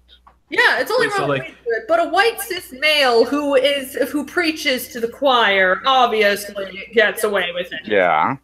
Look, seriously, what he's going to do, it's got with the AI, the artificial intelligence, and he's going to put that either in Tony's brain or in a clone. He's like so pissed. He's apparently yes. He's going to do that. But what he's gonna do is he's gonna like have like it's gonna be a reverse scenario. He's gonna have like Tony like end up getting raped by a dude at a bar, and and then Tony's gonna have to like live with it, and he's gonna be like, suddenly he goes, "Oh God, I love it."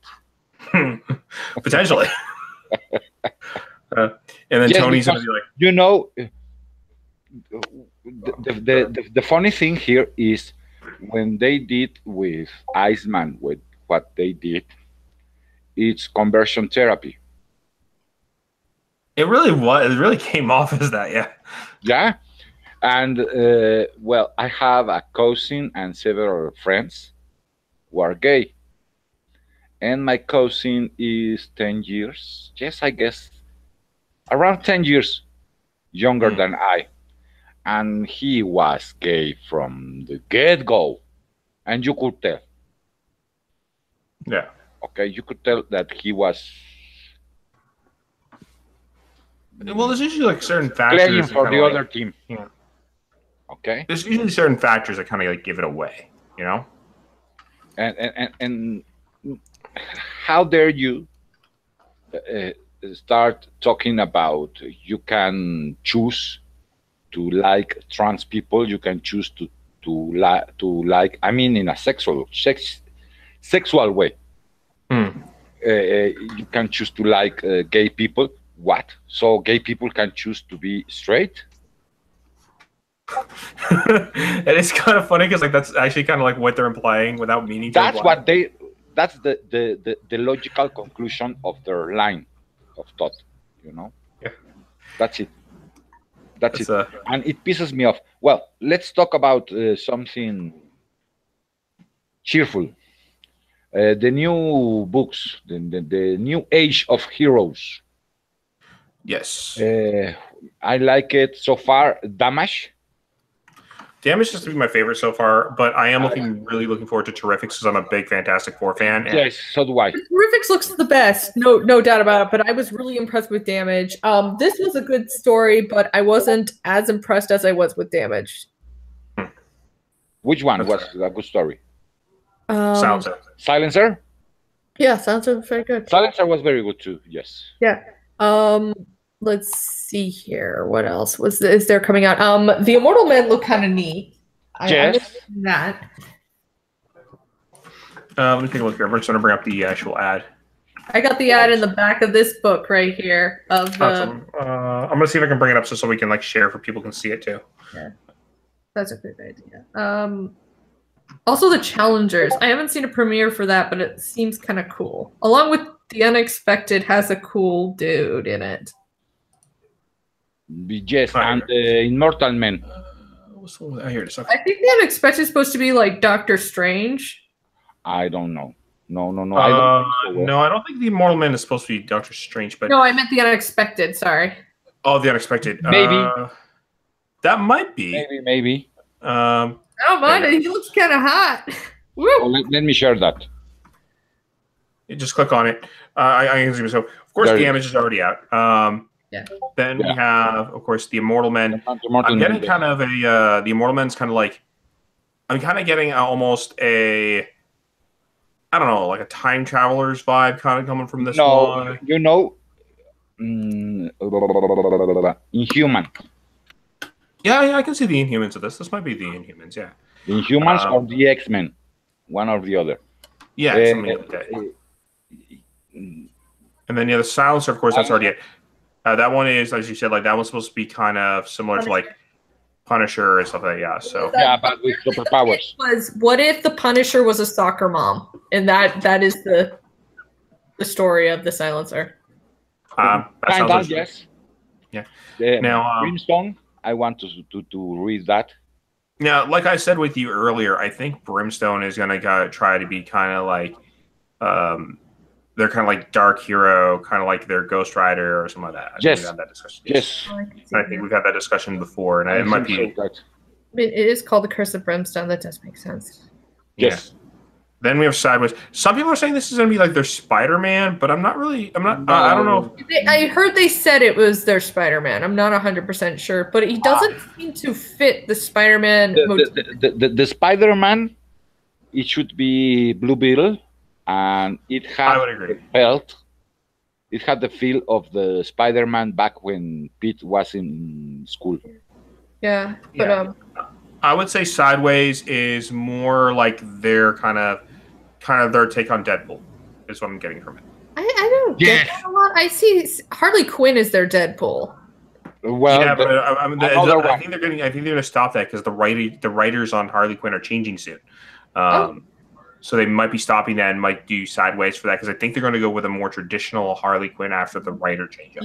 Yeah. Challengers is the. I thought it was cute. I like the. I mean, I kind of like it. Like it's kind of in its own universe. Like apparently it doesn't take place in this main world. It doesn't. No. I think it works from one universe to another. Well, my thing, okay, so here's my Harley Quinn thing. I'm okay with Harley Quinn existing. That's fine, like, as it is. But I find those stories work better when they're, like, one-off issues instead of, like, spanning storylines. I feel like the joke kind of overstays its welcome when they're like, now let's run it for, like, 5 to 6 issues. And I'm like, why, though? Yeah, and let's have a bunch of lesbians and a gay guy, and he wears hot pants. That stuff doesn't bother me so much. What bothers me is it's a cartoon. It's what bothers me.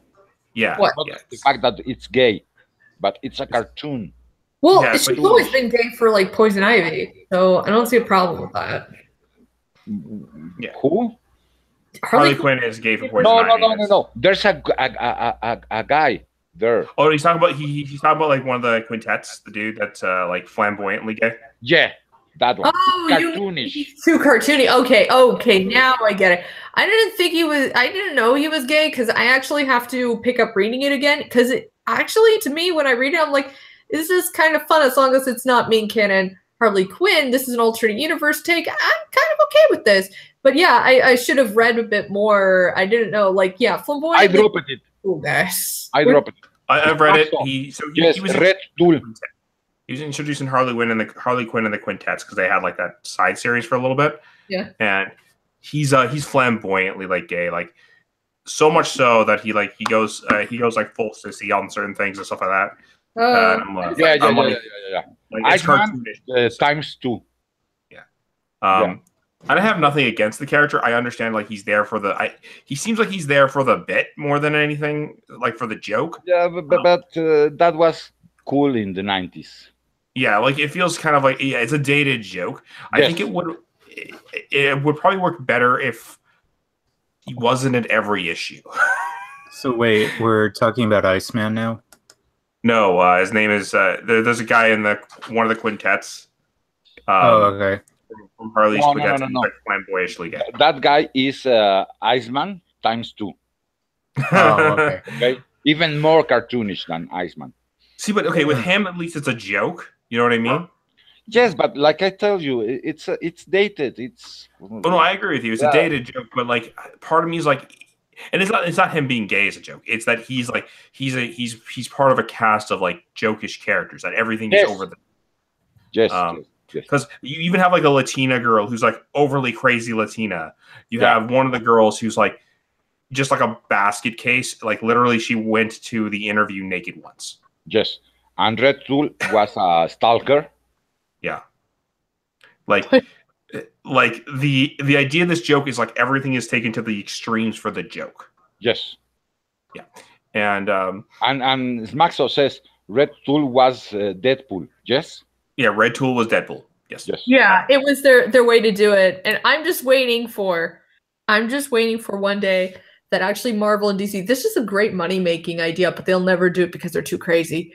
To combine powers and do another DC Marvel team up, but then people would eat that shit up because it's a secret. It's the secret ship. Like you think that I think that the Spider-Man Deadpool shipping scene is a big thing. Oh, the Harley Quinn and Deadpool shipping scene is the hugest thing ever. People would go crazy if they found out there was an actual legal main canon universe story with Harley Quinn and Deadpool going out on a date. Like, this could be a mini series and people would just buy the crap out of it. I won't. I'm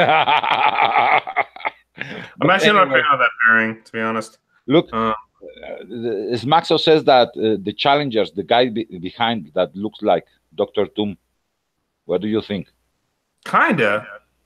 They're apparently an old series that they're bringing back with some new characters. That's why they are challengers. The challengers was the original Fantastic Four. Yeah, the challengers were the original. Like they back in like the old days, DC would run the challengers. It was like their Fantastic Four kind of thing, but like they didn't have powers per se. Well, they might now. I'm not sure, but they didn't. The original challengers didn't have powers. Exactly. They were just like a squad of adventurers that would like do crazy things. Yeah, one is called nickname Rocky. Yeah.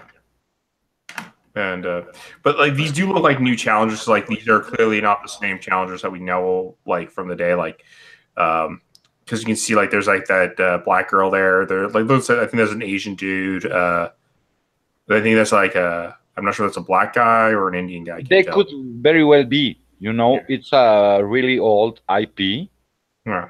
And it's one of those ones that's been there for so long. A reimagining wouldn't hurt for the series. You know what I mean? And it has no real fans.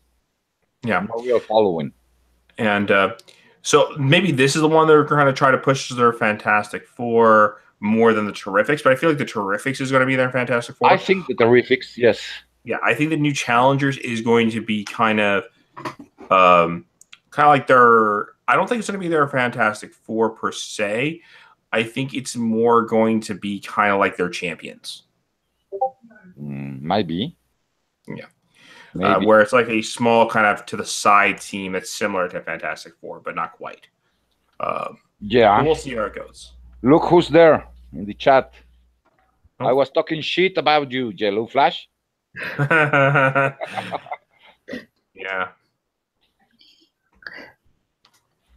That's great. I love Yellow Flash. Hey, Yellow Flash, what's up? I love him too, but he was saying that Silencer. I don't know. I'm looking forward to the new challengers, kind of, and I'm sideways. I'm not sure. I'm gonna give Silencer a chance to see what it's like. I mean, I know Silencer, you didn't like Yellow it. Flash, but yes, Silencer, I like it. Well, what did Yellow Flash say? Because that's why you're mad at him. No, I'm not mad with him. So I was talking shit about him. But Terrifics has like an amazing roster on it. Oh, yeah. No, duh. It's got the best roster ever. It's got Mr. Terrific. Yes. Mr. Terrific, Plastic Elemental, Man. And, isn't that his name? Did you see the preview? Yeah, Element Man, actually. I've seen it in all my books. Like, I buy so much. And it was in metal. If you haven't read it, tell me so I don't spoil it.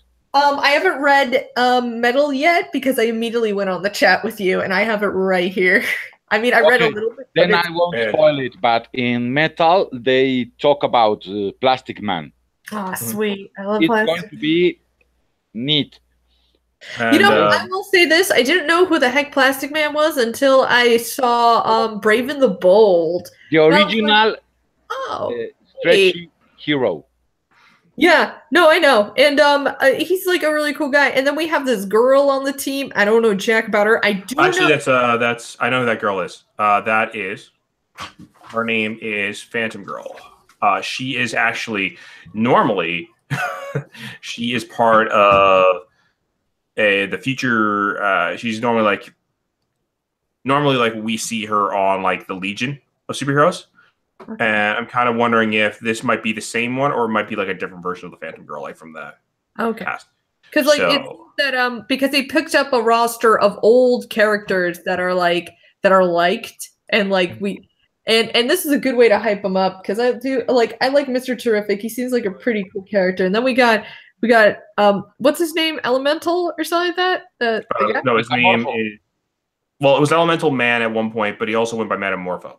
Okay, Morpho. Okay, yeah. And then we got Morpho, and I got introduced with him in Justice League as well. That cartoon, that was a good cartoon. But yeah. So they have a really great roster, different types of personalities, all teaming up together. This is going to be the best Fantastic Four ever. Because obviously, I hate to say it, they're not going to give it to us, even if like they hint that they may return. But all we heard was Valeria and Franklin. They may be the only two returning because they don't care. They like to trick you. They were like, look how half-assed half of this shit is. Like, oh, look, our wedding's going to be Kitty and Colossus. Yay. And it's like, you did that so half-assed. It's not even funny. Yeah. Well, I mean, like, the thing is, and the funny thing is, like, how blatant they are with it. Like, take a look. Okay, so Metamorpho is clearly your Hulk on this team, right? I mean, you're the Thing. Yeah. He's clearly the Thing. Plastic Man is clearly Johnny. Yeah. In character, yes. Yeah. Well, in powers, no, but no. Personality, yes. Yeah. Then you have Phantom Girl. Phantom Girl is like literally Sue Storm because she has the phasing through walls ability. She has like the flight and like kind of like the psychic ability, so much similar to hers. And then we got Mr. Terrific. Well, he's not. He's going to be kind of like similar to like your Mr. Fantastic, except he doesn't have the stretchy powers. He's more tech based. Yeah, I mean, he's also super awesome, but I'm pretty sure he won't screw up shit as often either. He's gonna be like, "I'm Mr. Terrific, that's me," and then he's gonna be like, "I solved everything. Goodbye." Well, I'm expecting him to be a badass like he always is. Yeah, you want to know what? I'd love to see one day. Like, I want to see a fan joke somewhere where, like when all this shit was going on, like, what was it, like, Secret Empire was happening? I was just making up jokes, like, Batman saves the Marvel Universe. There and shit like that. I want to see Mr. Terrific saves the Marvel Universe, and it's only like 3 seconds long. He just comes in, he goes, "I fixed it, came back," and it was like, wait, like, and then like somebody has to like tell him that they're like the third smartest person in the universe, and he goes, "Oh, that's great. I'm like a smart person too. What, you want a cookie?" And then just like walks away like he doesn't give a fuck because they don't measure knowledge. Oh, those are fighting words. Yeah. Nerd Wonder. What? Read the chat. Yeah. Amazing Spider-Man Renew Your Vows to become Renew Your Trash. I actually like this new one. This new one was better than the previous, but Little Flash is just trying to troll you. You can't troll me because I actually pleasantly enjoyed this issue. I had one friend that didn't because he doesn't like Nick Roche's work. I'm okay with Nick Roche, better than issue 11 and 12, and people are like, but it's drawn better in 11 and 12 with more realism. I'm like, there was something wrong with those faces that I could not deal with. But I'm sorry, Brian is good at some points, but turnip kids are just not my thing. So I want to point out that the thing that would make me laugh the most if I read Terrifics and they make Phantom Girl and Terrific and Mr. Terrific a couple, just to spite the Sue and Reed. Yeah. You want to what? They should get them married. No. Yes. No. Phantom Girl is Ultra's girlfriend. Phantom Girl is Ultra's girlfriend. This might be a different Phantom Girl, though. This might be like the one from the current time. Like, this might be her mother. Or like her great-great-great-great-great-grandmother. Because, like, you gotta remember, like, the Phantom Girl from the actual Legionnaire is from the year 3000. This one right here. The Legionnaire is from the future. Yeah. Right? This might not be that same one. This might actually be, like, an older... Okay, I have a question then. All right, so Legionnaire, what is it supposed to take place? Like the whole entire comic takes place in the future? Yeah. Oh, okay. So yeah, it could be the great granddaughter, and that means that if they hook up, Mr. Fantastic is the great grandfather of this little badass from the future. I am totally for this because you want to know what?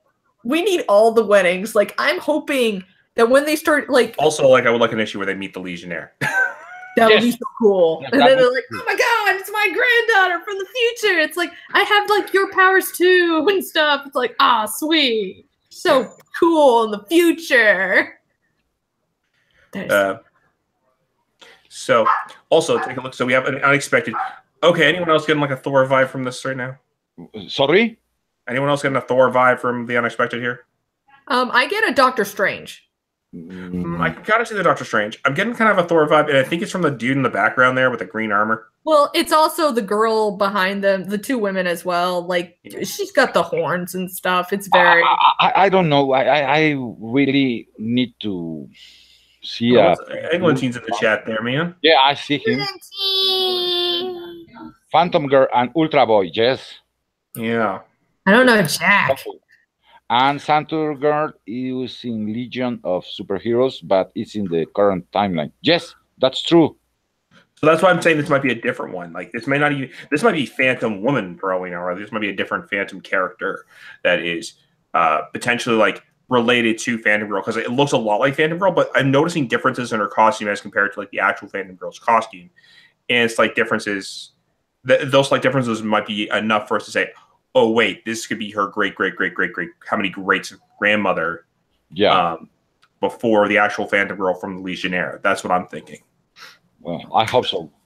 That would be cool, and then we could. I don't want to see Ultra Boy fighting the Mr. Terrific for the girl. What? Well, he probably lose, man. I mean, also, Mr. Terrific, he's kind of OP.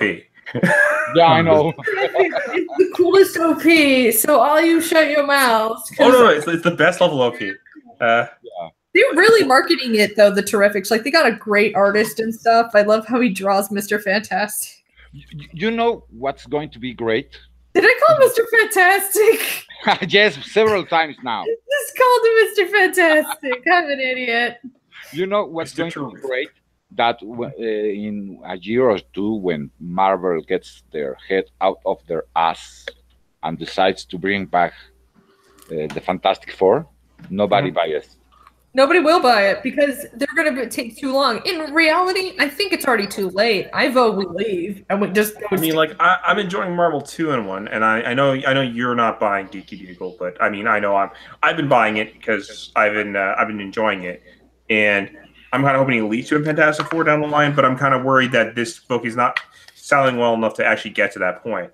The Terrifics, I'm going to definitely put it on my pull list at least for a little bit and see if it does hit that kind of like level that I'm looking for, because I am a big Fantastic Four fan, and if I can't get the actual thing, I use it to be, you know, and Yeah. I would like to see them, but kind of. But see, Yellow Flash, I do agree like with you. the Ultimate Universe, almost like that. Almost. So Yellow Flash, I agree with you. I'd buy it if Zdarsky was on the Fantastic Four. He clearly knows the characters, but here's the problem: if Marvel 2-in-1 doesn't lead into Fantastic Four because it doesn't get enough sales, because like then they're like, well, that wasn't enough sales. We won't do it. Yes. All right, guys. I've actually I have right beside me is the DC New Heroes lineup, and I have their little summaries if needed. Oh, okay, that actually is helpful. Let's Okay. hear the summaries. What do you want to do You want to first? hear it? Yeah, let's. I'll scroll up to the top. We'll start with the top one, which is Damage. I know we've already read it, but let's start from there and kind of work our way down. Yeah. Okay. Ethan Elvis Avery just wanted to serve his country. Instead, he's been changed into a monster. Tasked as the government's own living, breathing, ticking time bomb, Ethan retains no control when the monster takes over. The beast is cheaper than a nuclear warhead and twice as effective. And Ethan fights to rein in the damage he unleashes when it springs free for 1 hour a day. With everyone around him in danger, Ethan struggles to contain the damage he inflicts on the DC universe. Please tell me Damage is in bold when you said when you were like in that thing. What? Please tell me Damage was in bold in that thing when you were reading. It was in Like- capital. Okay, that works. I mean, they didn't bold this one, but yeah, they put them in caps. All right, no, This. so basically, I know Damage it's Hulk, but like a little different because the guy's an army dude, so he's not the smart Bruce Banner that we know. So But- 1 hour. He gets 1 hour to be the worst thing on the planet.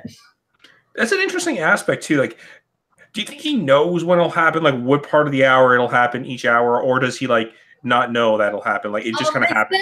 said in the book, I recall, like they didn't expect him to wait to activate it that early, but there is like, so I don't think he knows when it activates. But it was also kind of cool because his Sergeant Ross seems to be not as gun ho, violent, crazy. It's more like meticulous. Like they plan this out and they have more honor. Yeah. So like, And I know there's one guy they said like he wants the power, and I'm expecting him to become the abomination of the series. yeah. He seems to like he kind of has that like that vibe about him. I have a feeling he wasn't chosen because he's that reckless and angry. It seems like they chose Ethan because he's more calm, and that could have been the reason. Yeah. Now, what about the Immortal Men? What does that one say? Okay, the Immortal Men. Hang on, I'm gonna go scroll on. Oh, I'm gonna flip the page to the Immortal Men. All right, this is definitely sounding like it is the Inhumans.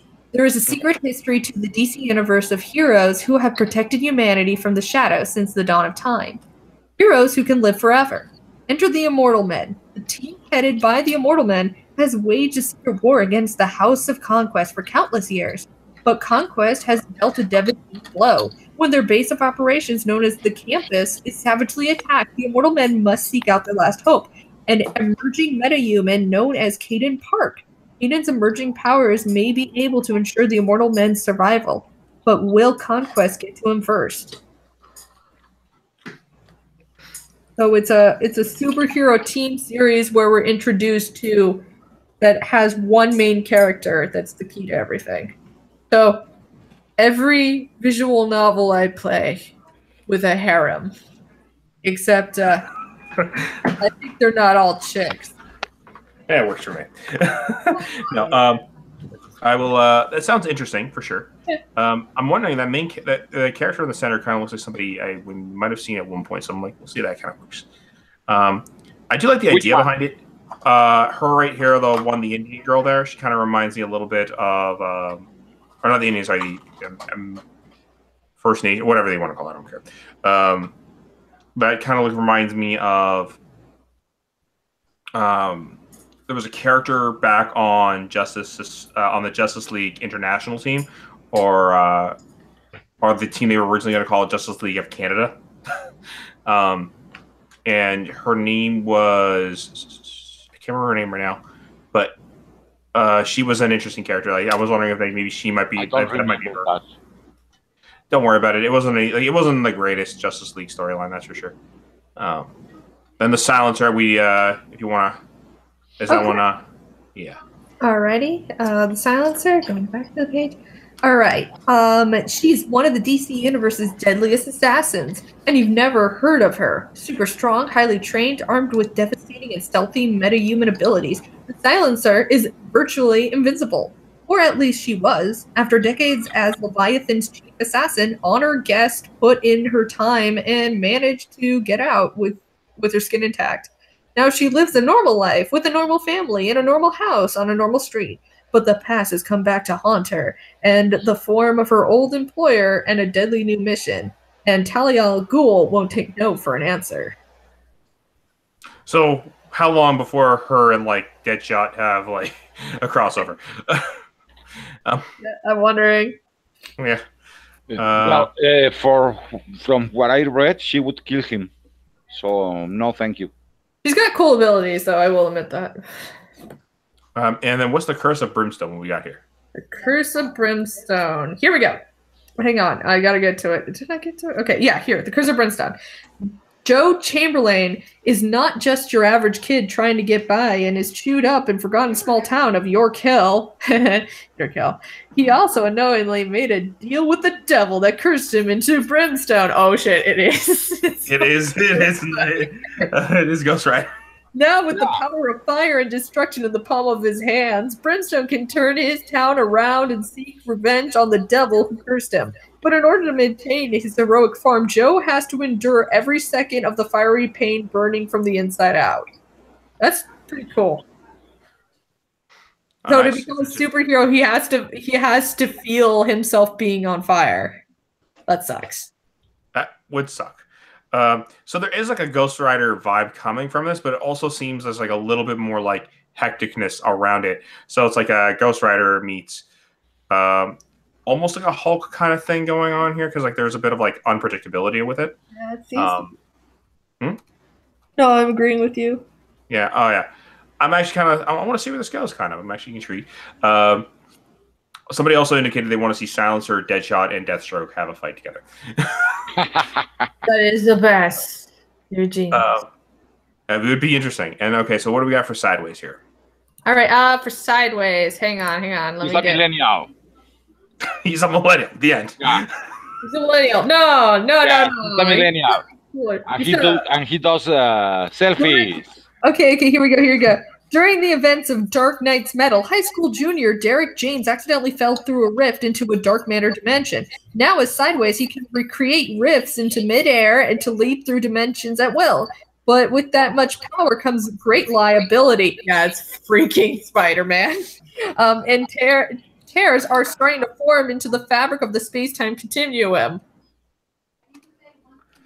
So, okay, you know what? That the preview issue was not really selling it for me, but who knows? Maybe it's better than the preview portrays it, because sometimes those previews do actually turn out to be like worse than the actual thing.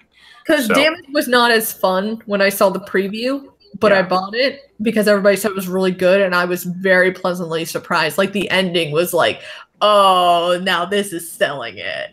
Like the characters that showed up in the end, and like our own Ross. Amanda Waller, the Wall. Yeah, but also the other girl who's supposed to be his Sergeant Ross. It was like, that's cool, because she was all like, she didn't have that attitude of we must kill it forever or stuff. It's more like it's shame. It shames her because this was her creation and stuff, and she's like I've dishonored myself and my creation, forgive me, or whatever. And like she's like, I now must end this and stuff like that. She has that kind of feel of military tactics. And I agree with Commander North. I mean, these characters do need a good roster of villains and like rogues to kind of like make them stand out. And I think given time, they can. I mean, you can always use in the preview of Sideways. Yeah. The end. Yeah, he's got that giant like behemoth monster dude who's like, I'm gonna kill you now, and he's like, what? Yeah, he would be like the.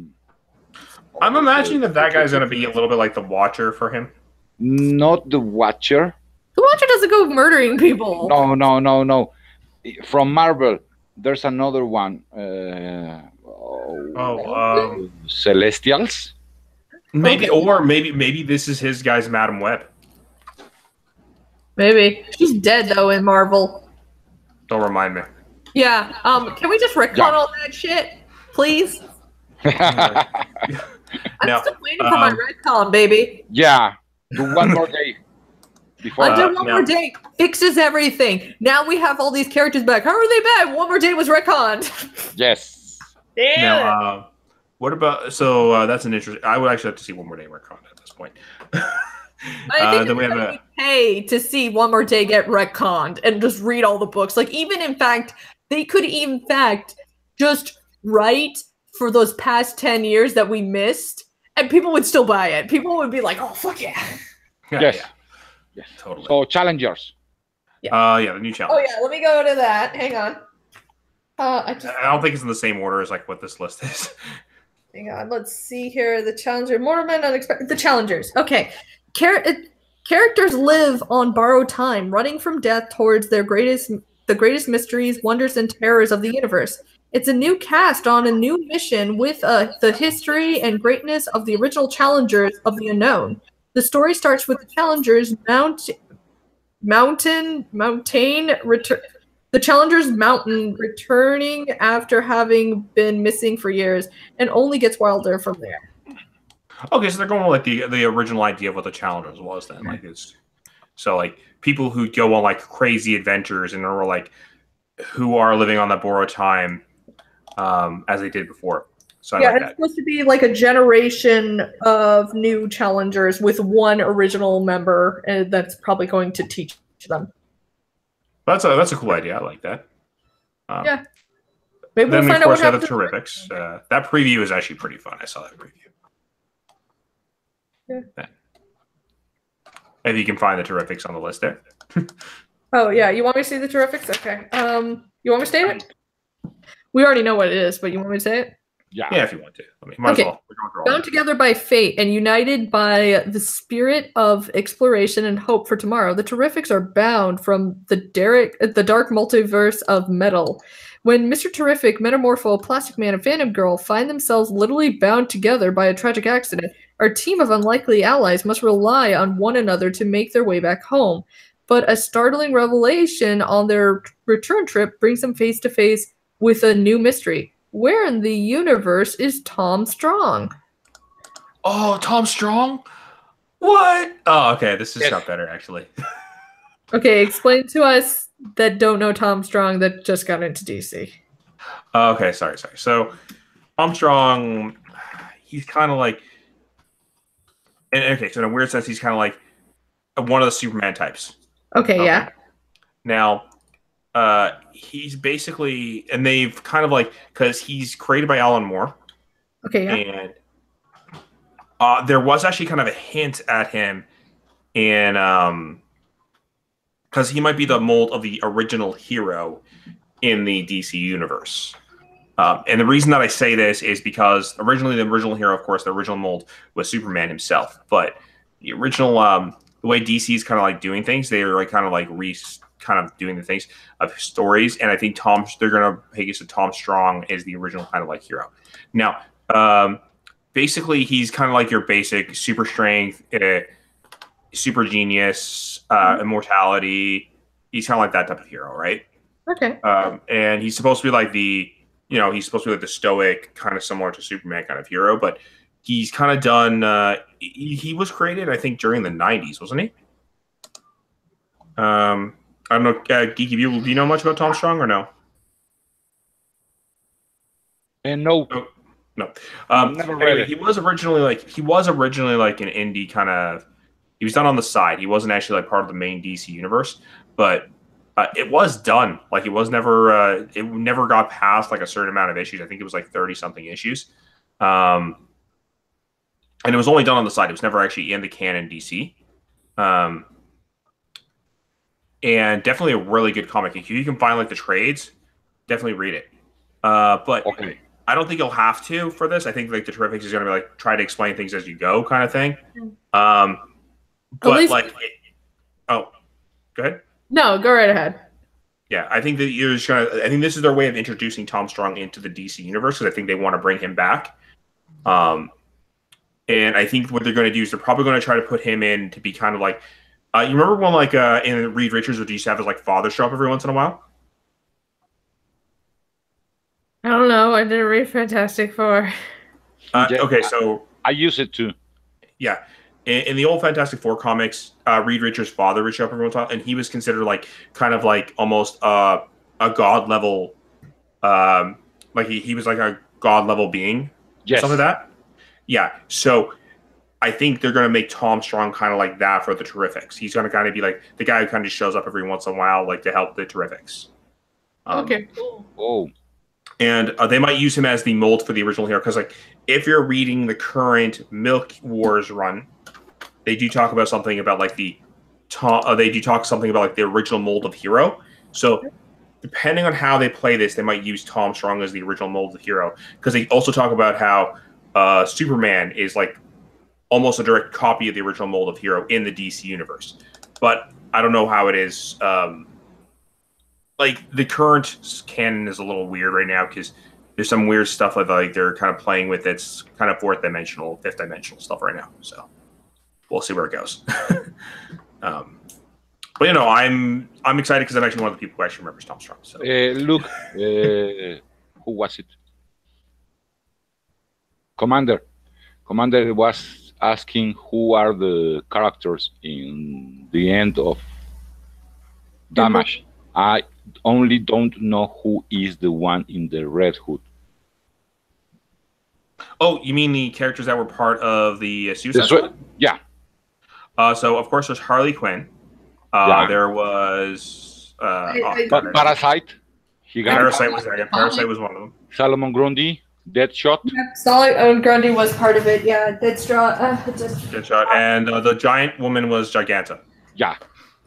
And there's a guy with a red hood, but I don't know who he is. Hang on, I'm pulling out the comic, and we'll go find out. I think the guy with the red hood is a nobody. I think that he is just. I think he was just somebody that was created for that issue. I could be wrong, unless it's like a redesign of a character. The guy that's gonna die. Probably. Yes. I'm a terrible person. What? I have too many. No, it's always easy to tell who's the character's gonna die. I'm not even lying. As easy as the person wearing the red shirt at points. The black guy. Yeah, no, you're not wrong. I don't even watch that stuff. Yeah. Okay, Black guy. Always. And now, no, that only happens if you're in Marvel. Yeah, I'm always gonna show that shade their way. Dude, you did that to yourselves. Look how diverse we are. Excuse me while I go murder the only black dude in the story. Yeah. What, Rhodey? Who needed Rhodey? No, not only him, Goliath, everybody. There was a ton of black people and only black people that died in Civil War 1. Okay? I'm just gonna shoot it out there. They hate black people. They kind of do. They kind of do for the amount of deaths you throw at them and then state, I'm just so respectful. Like, look how they write black people. Obviously, they don't like them. Here it is. And that's why I'm like, you guys are enforcing this. Okay, I have the... Yeah, that one. Yeah. So, yeah, that guy in the red hood, I don't know who that's supposed to be, per se. Let's see. Yeah, so, like, you have Grundy, you have Parasite. The Parasite's the purple one. That's the new design of Parasite. That's been around since, I think that was even pre-52 he was like that, actually. I could be wrong, though. They've had the design for so many years now. The guy looks like a demon thing. He's got glowy red eyes and stuff. Yeah, no one knows who that is. I think he's just a guy that was created for this so he can be killed off, or he's like a one-off character they don't use very often, just so they can kill him off. Hey, y'all, let me check the poster piece we got from it. Yeah, I didn't tell me, Jack, because you noticed that these come with the poster piece. Yeah, I did, and in the wiki, I'm looking forward to see what the actual full poster looks like when it's all done. Yeah. Look. Smaxo, the wiki doesn't has his name either. Yeah, so if the wiki doesn't have his name, he's literally going to get... He's going to die. He's getting killed, yeah. Don't befriend him now unless you want to make it into a joke about loving this weird cult classic character that immediately dies. Just hyping up people. 4chan does it all the time. So... There's also Giganta. I love that. Okay, so I love how they're like making Giganta seem like a mystery character. Like, here's her knees, and we're gonna like reveal that it's Giganta in the next issue. I'm like, okay, the only people who would not know that that's Giganta is like somebody who like doesn't read DC at all. I don't even read, and I know that's Giganta. Yeah, new fans and people that didn't even watch the TV shows. Yeah. Like the TV shows. She was in the animated TV shows. Scene. Also, like. So that means that, like, Giganta's information changes, because like, does it mean some of Giganta's information changes if she sees on the Suicide Squad now?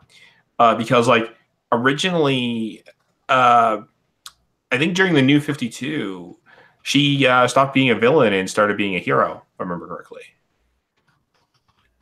I don't remember that. But don't forget, Rebirth happened, which retconned a ton of shit if you so desired, because they found out Dr. Manhattan had been fucking up the timeline.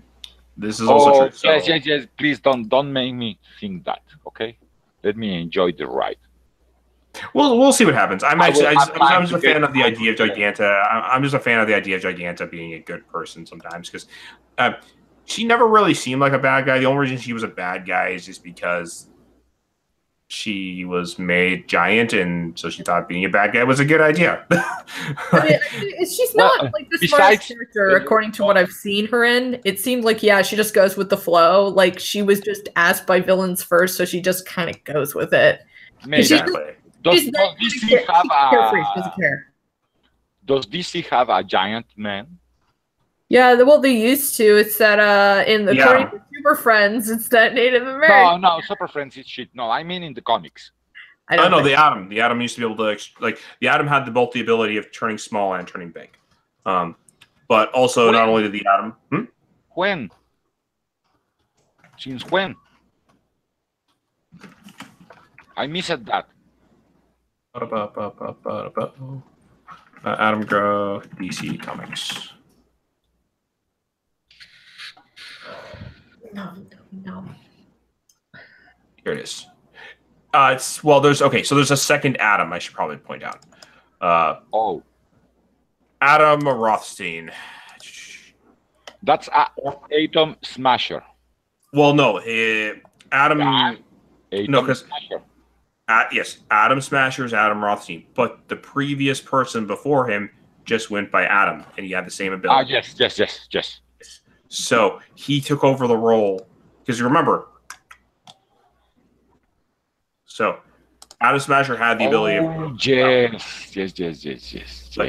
His predecessor, the Adam also had it. And in his hand is damage. Yes, that's damage in his hand. Then remember that now. But there's also Giganta is kind of like similar in that case where she has that ability as well. It's kind of funny because I think they're going to put her back in the old suit like this because she actually hasn't worn that in years. I think they're going to like kind of make an homage to that in the Damage series because her new suit was more of this like a leather one piece thing. Because this suit was actually better for her because what it was is they gave her a suit that would change size with her. That's why that leather piece was given to her. So, I mean, hey, I'll wear like this thing that may not grow with me, or I'll wear the actual thing designed to grow with me. Yes. What seems better? Yeah. So, but yeah, as I said, like there was a time where she was good and stuff like that. She actually was dating one of the Adams at one point, which I found funny. Ryan? Yeah, she dated Ryan for a bit. Oh, I know now what they were talking about in the chat.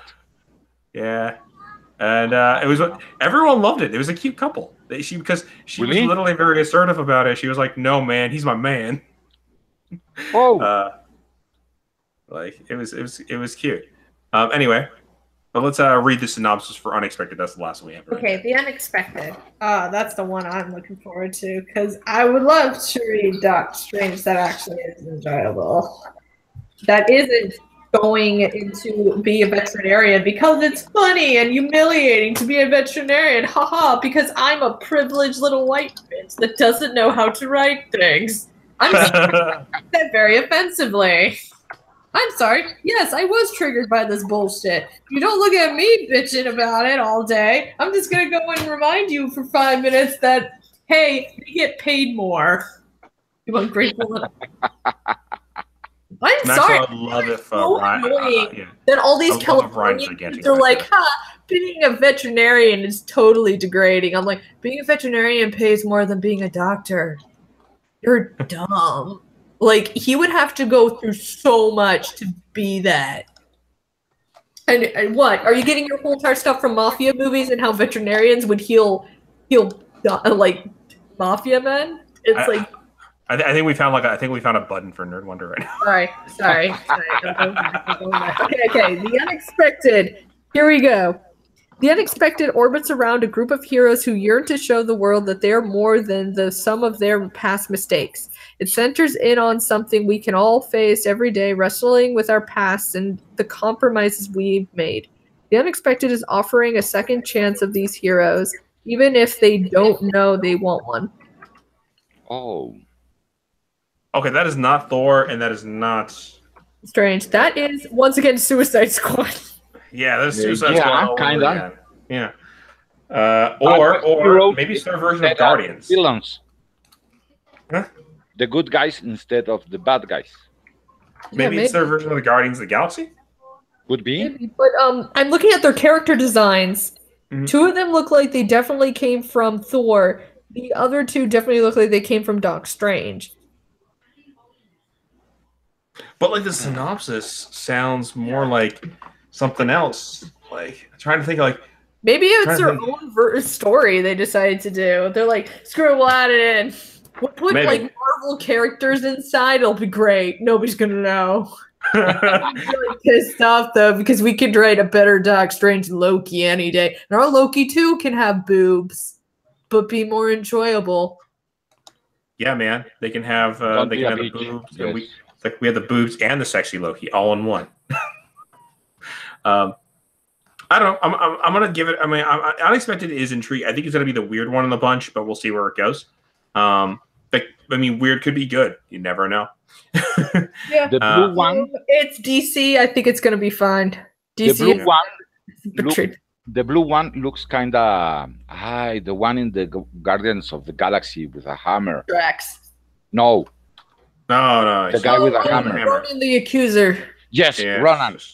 It looks like kind of like him. Yeah, maybe. I don't know. We'll see where it goes. And besides, Drax has... Look.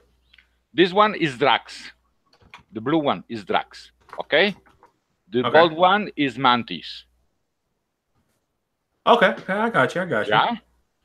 The one in the front is Star-Lord.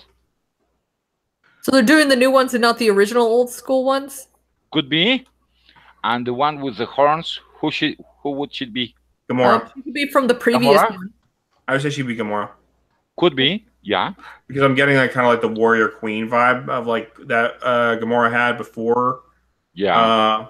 Like from before she got turned into like the gun-toting one. Could be, yeah, could be. Yeah. So Drax, Gamora, Mantis, and this guy could be Star-Lord. I'm getting kind of like a Peter meets like Rocket Raccoon vibe from because he has the tech all over his body too. So they could be kind of like merging the two characters for him. Could be, yes. And that's the case. If they're going with like a Guardians thing with these guys, that could be interesting. Like, because then maybe they could write Guardians better than like Marvel's been writing Guardians. Well, let's be honest, okay? I could write Guardians better than Marvel right now. Yeah, well, I mean, of course, they decided that the DNA run of Guardians was no longer canon, and that it must be like the movies. Yes. And that pissed me off. Goes banana. I'm sorry, but I wanted Mantis and Peter to be a couple. Apparently, I was wrong to want that. Yeah. Yeah. How dickish everybody. Oh, no, like the DNA run is like, oh yes, no, they're pretty much a couple. Like we've hinted at this like throughout the entire run, but no, screw you guys. Yeah. No, that's all that Marvel is. When has ever Marvel given you what you want? Well, for over 10 years, never. Yeah, see? They became the little brats of the universe, which throws tantrums and like, no, I know what I want. I know everything. Yeah. I know what you need. And it's not what you want. Fuck you. And I'm just sitting here and I'm like... the characters that have no chemistry together. They're a couple now. Yes. Yes, exactly.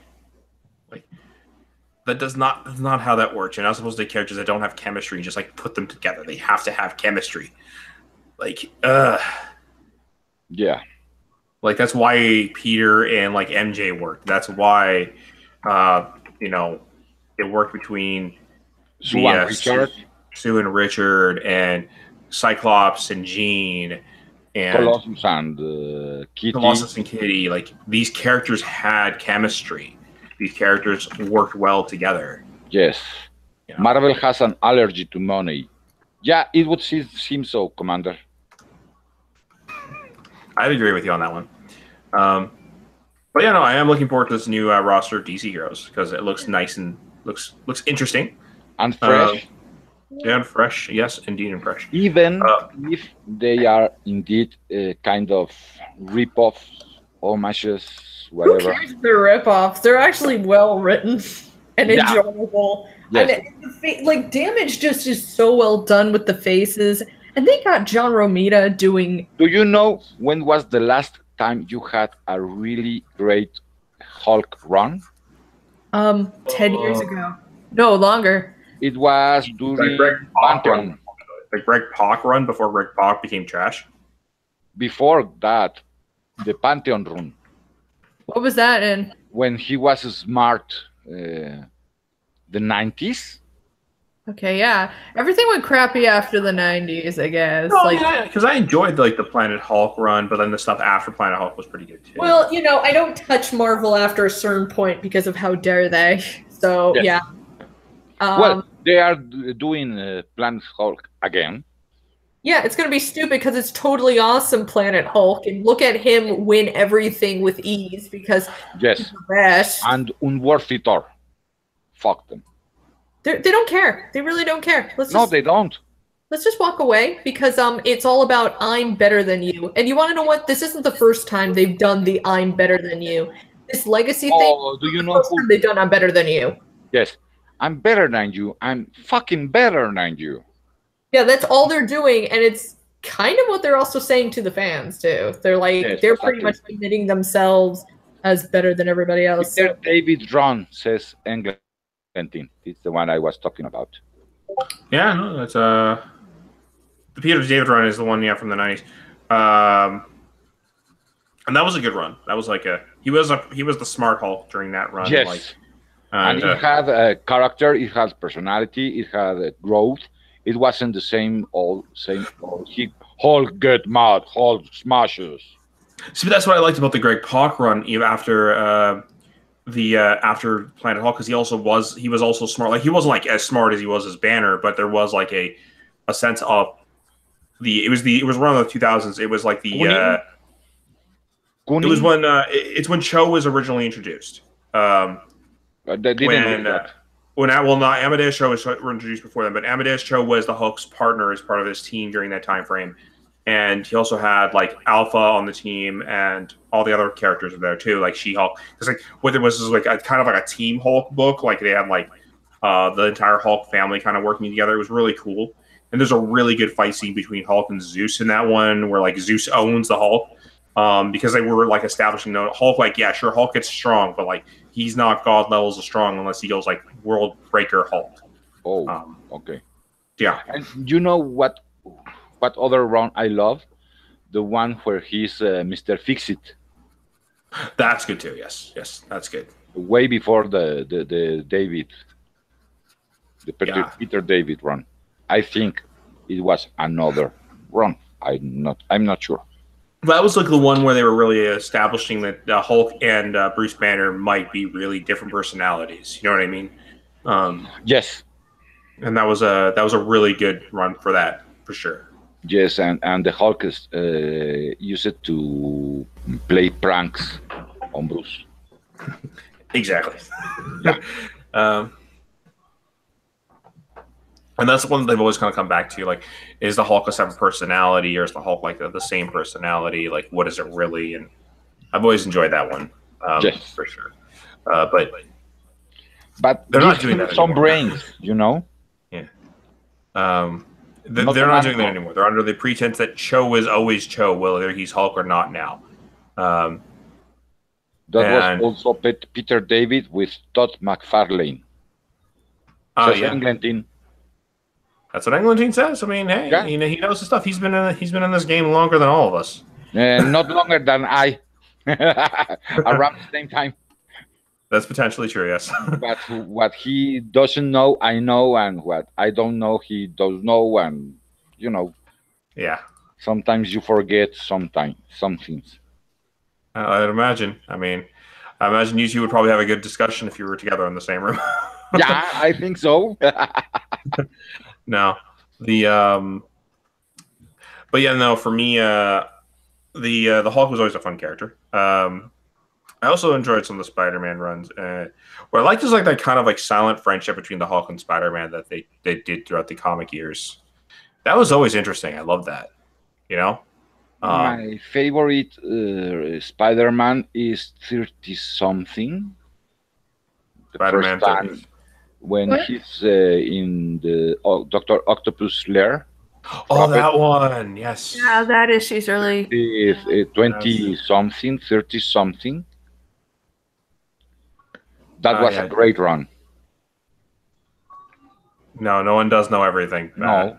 Nobody. But yeah, no, I agree. I know what you're talking. The one, and then like he has like the beams over his head, and he has to like Yes. Yes. Oh man, I love that issue. It's an iconic issue. They homaged it in the recent Spider-Man. It's around movie. 4 issues. That one.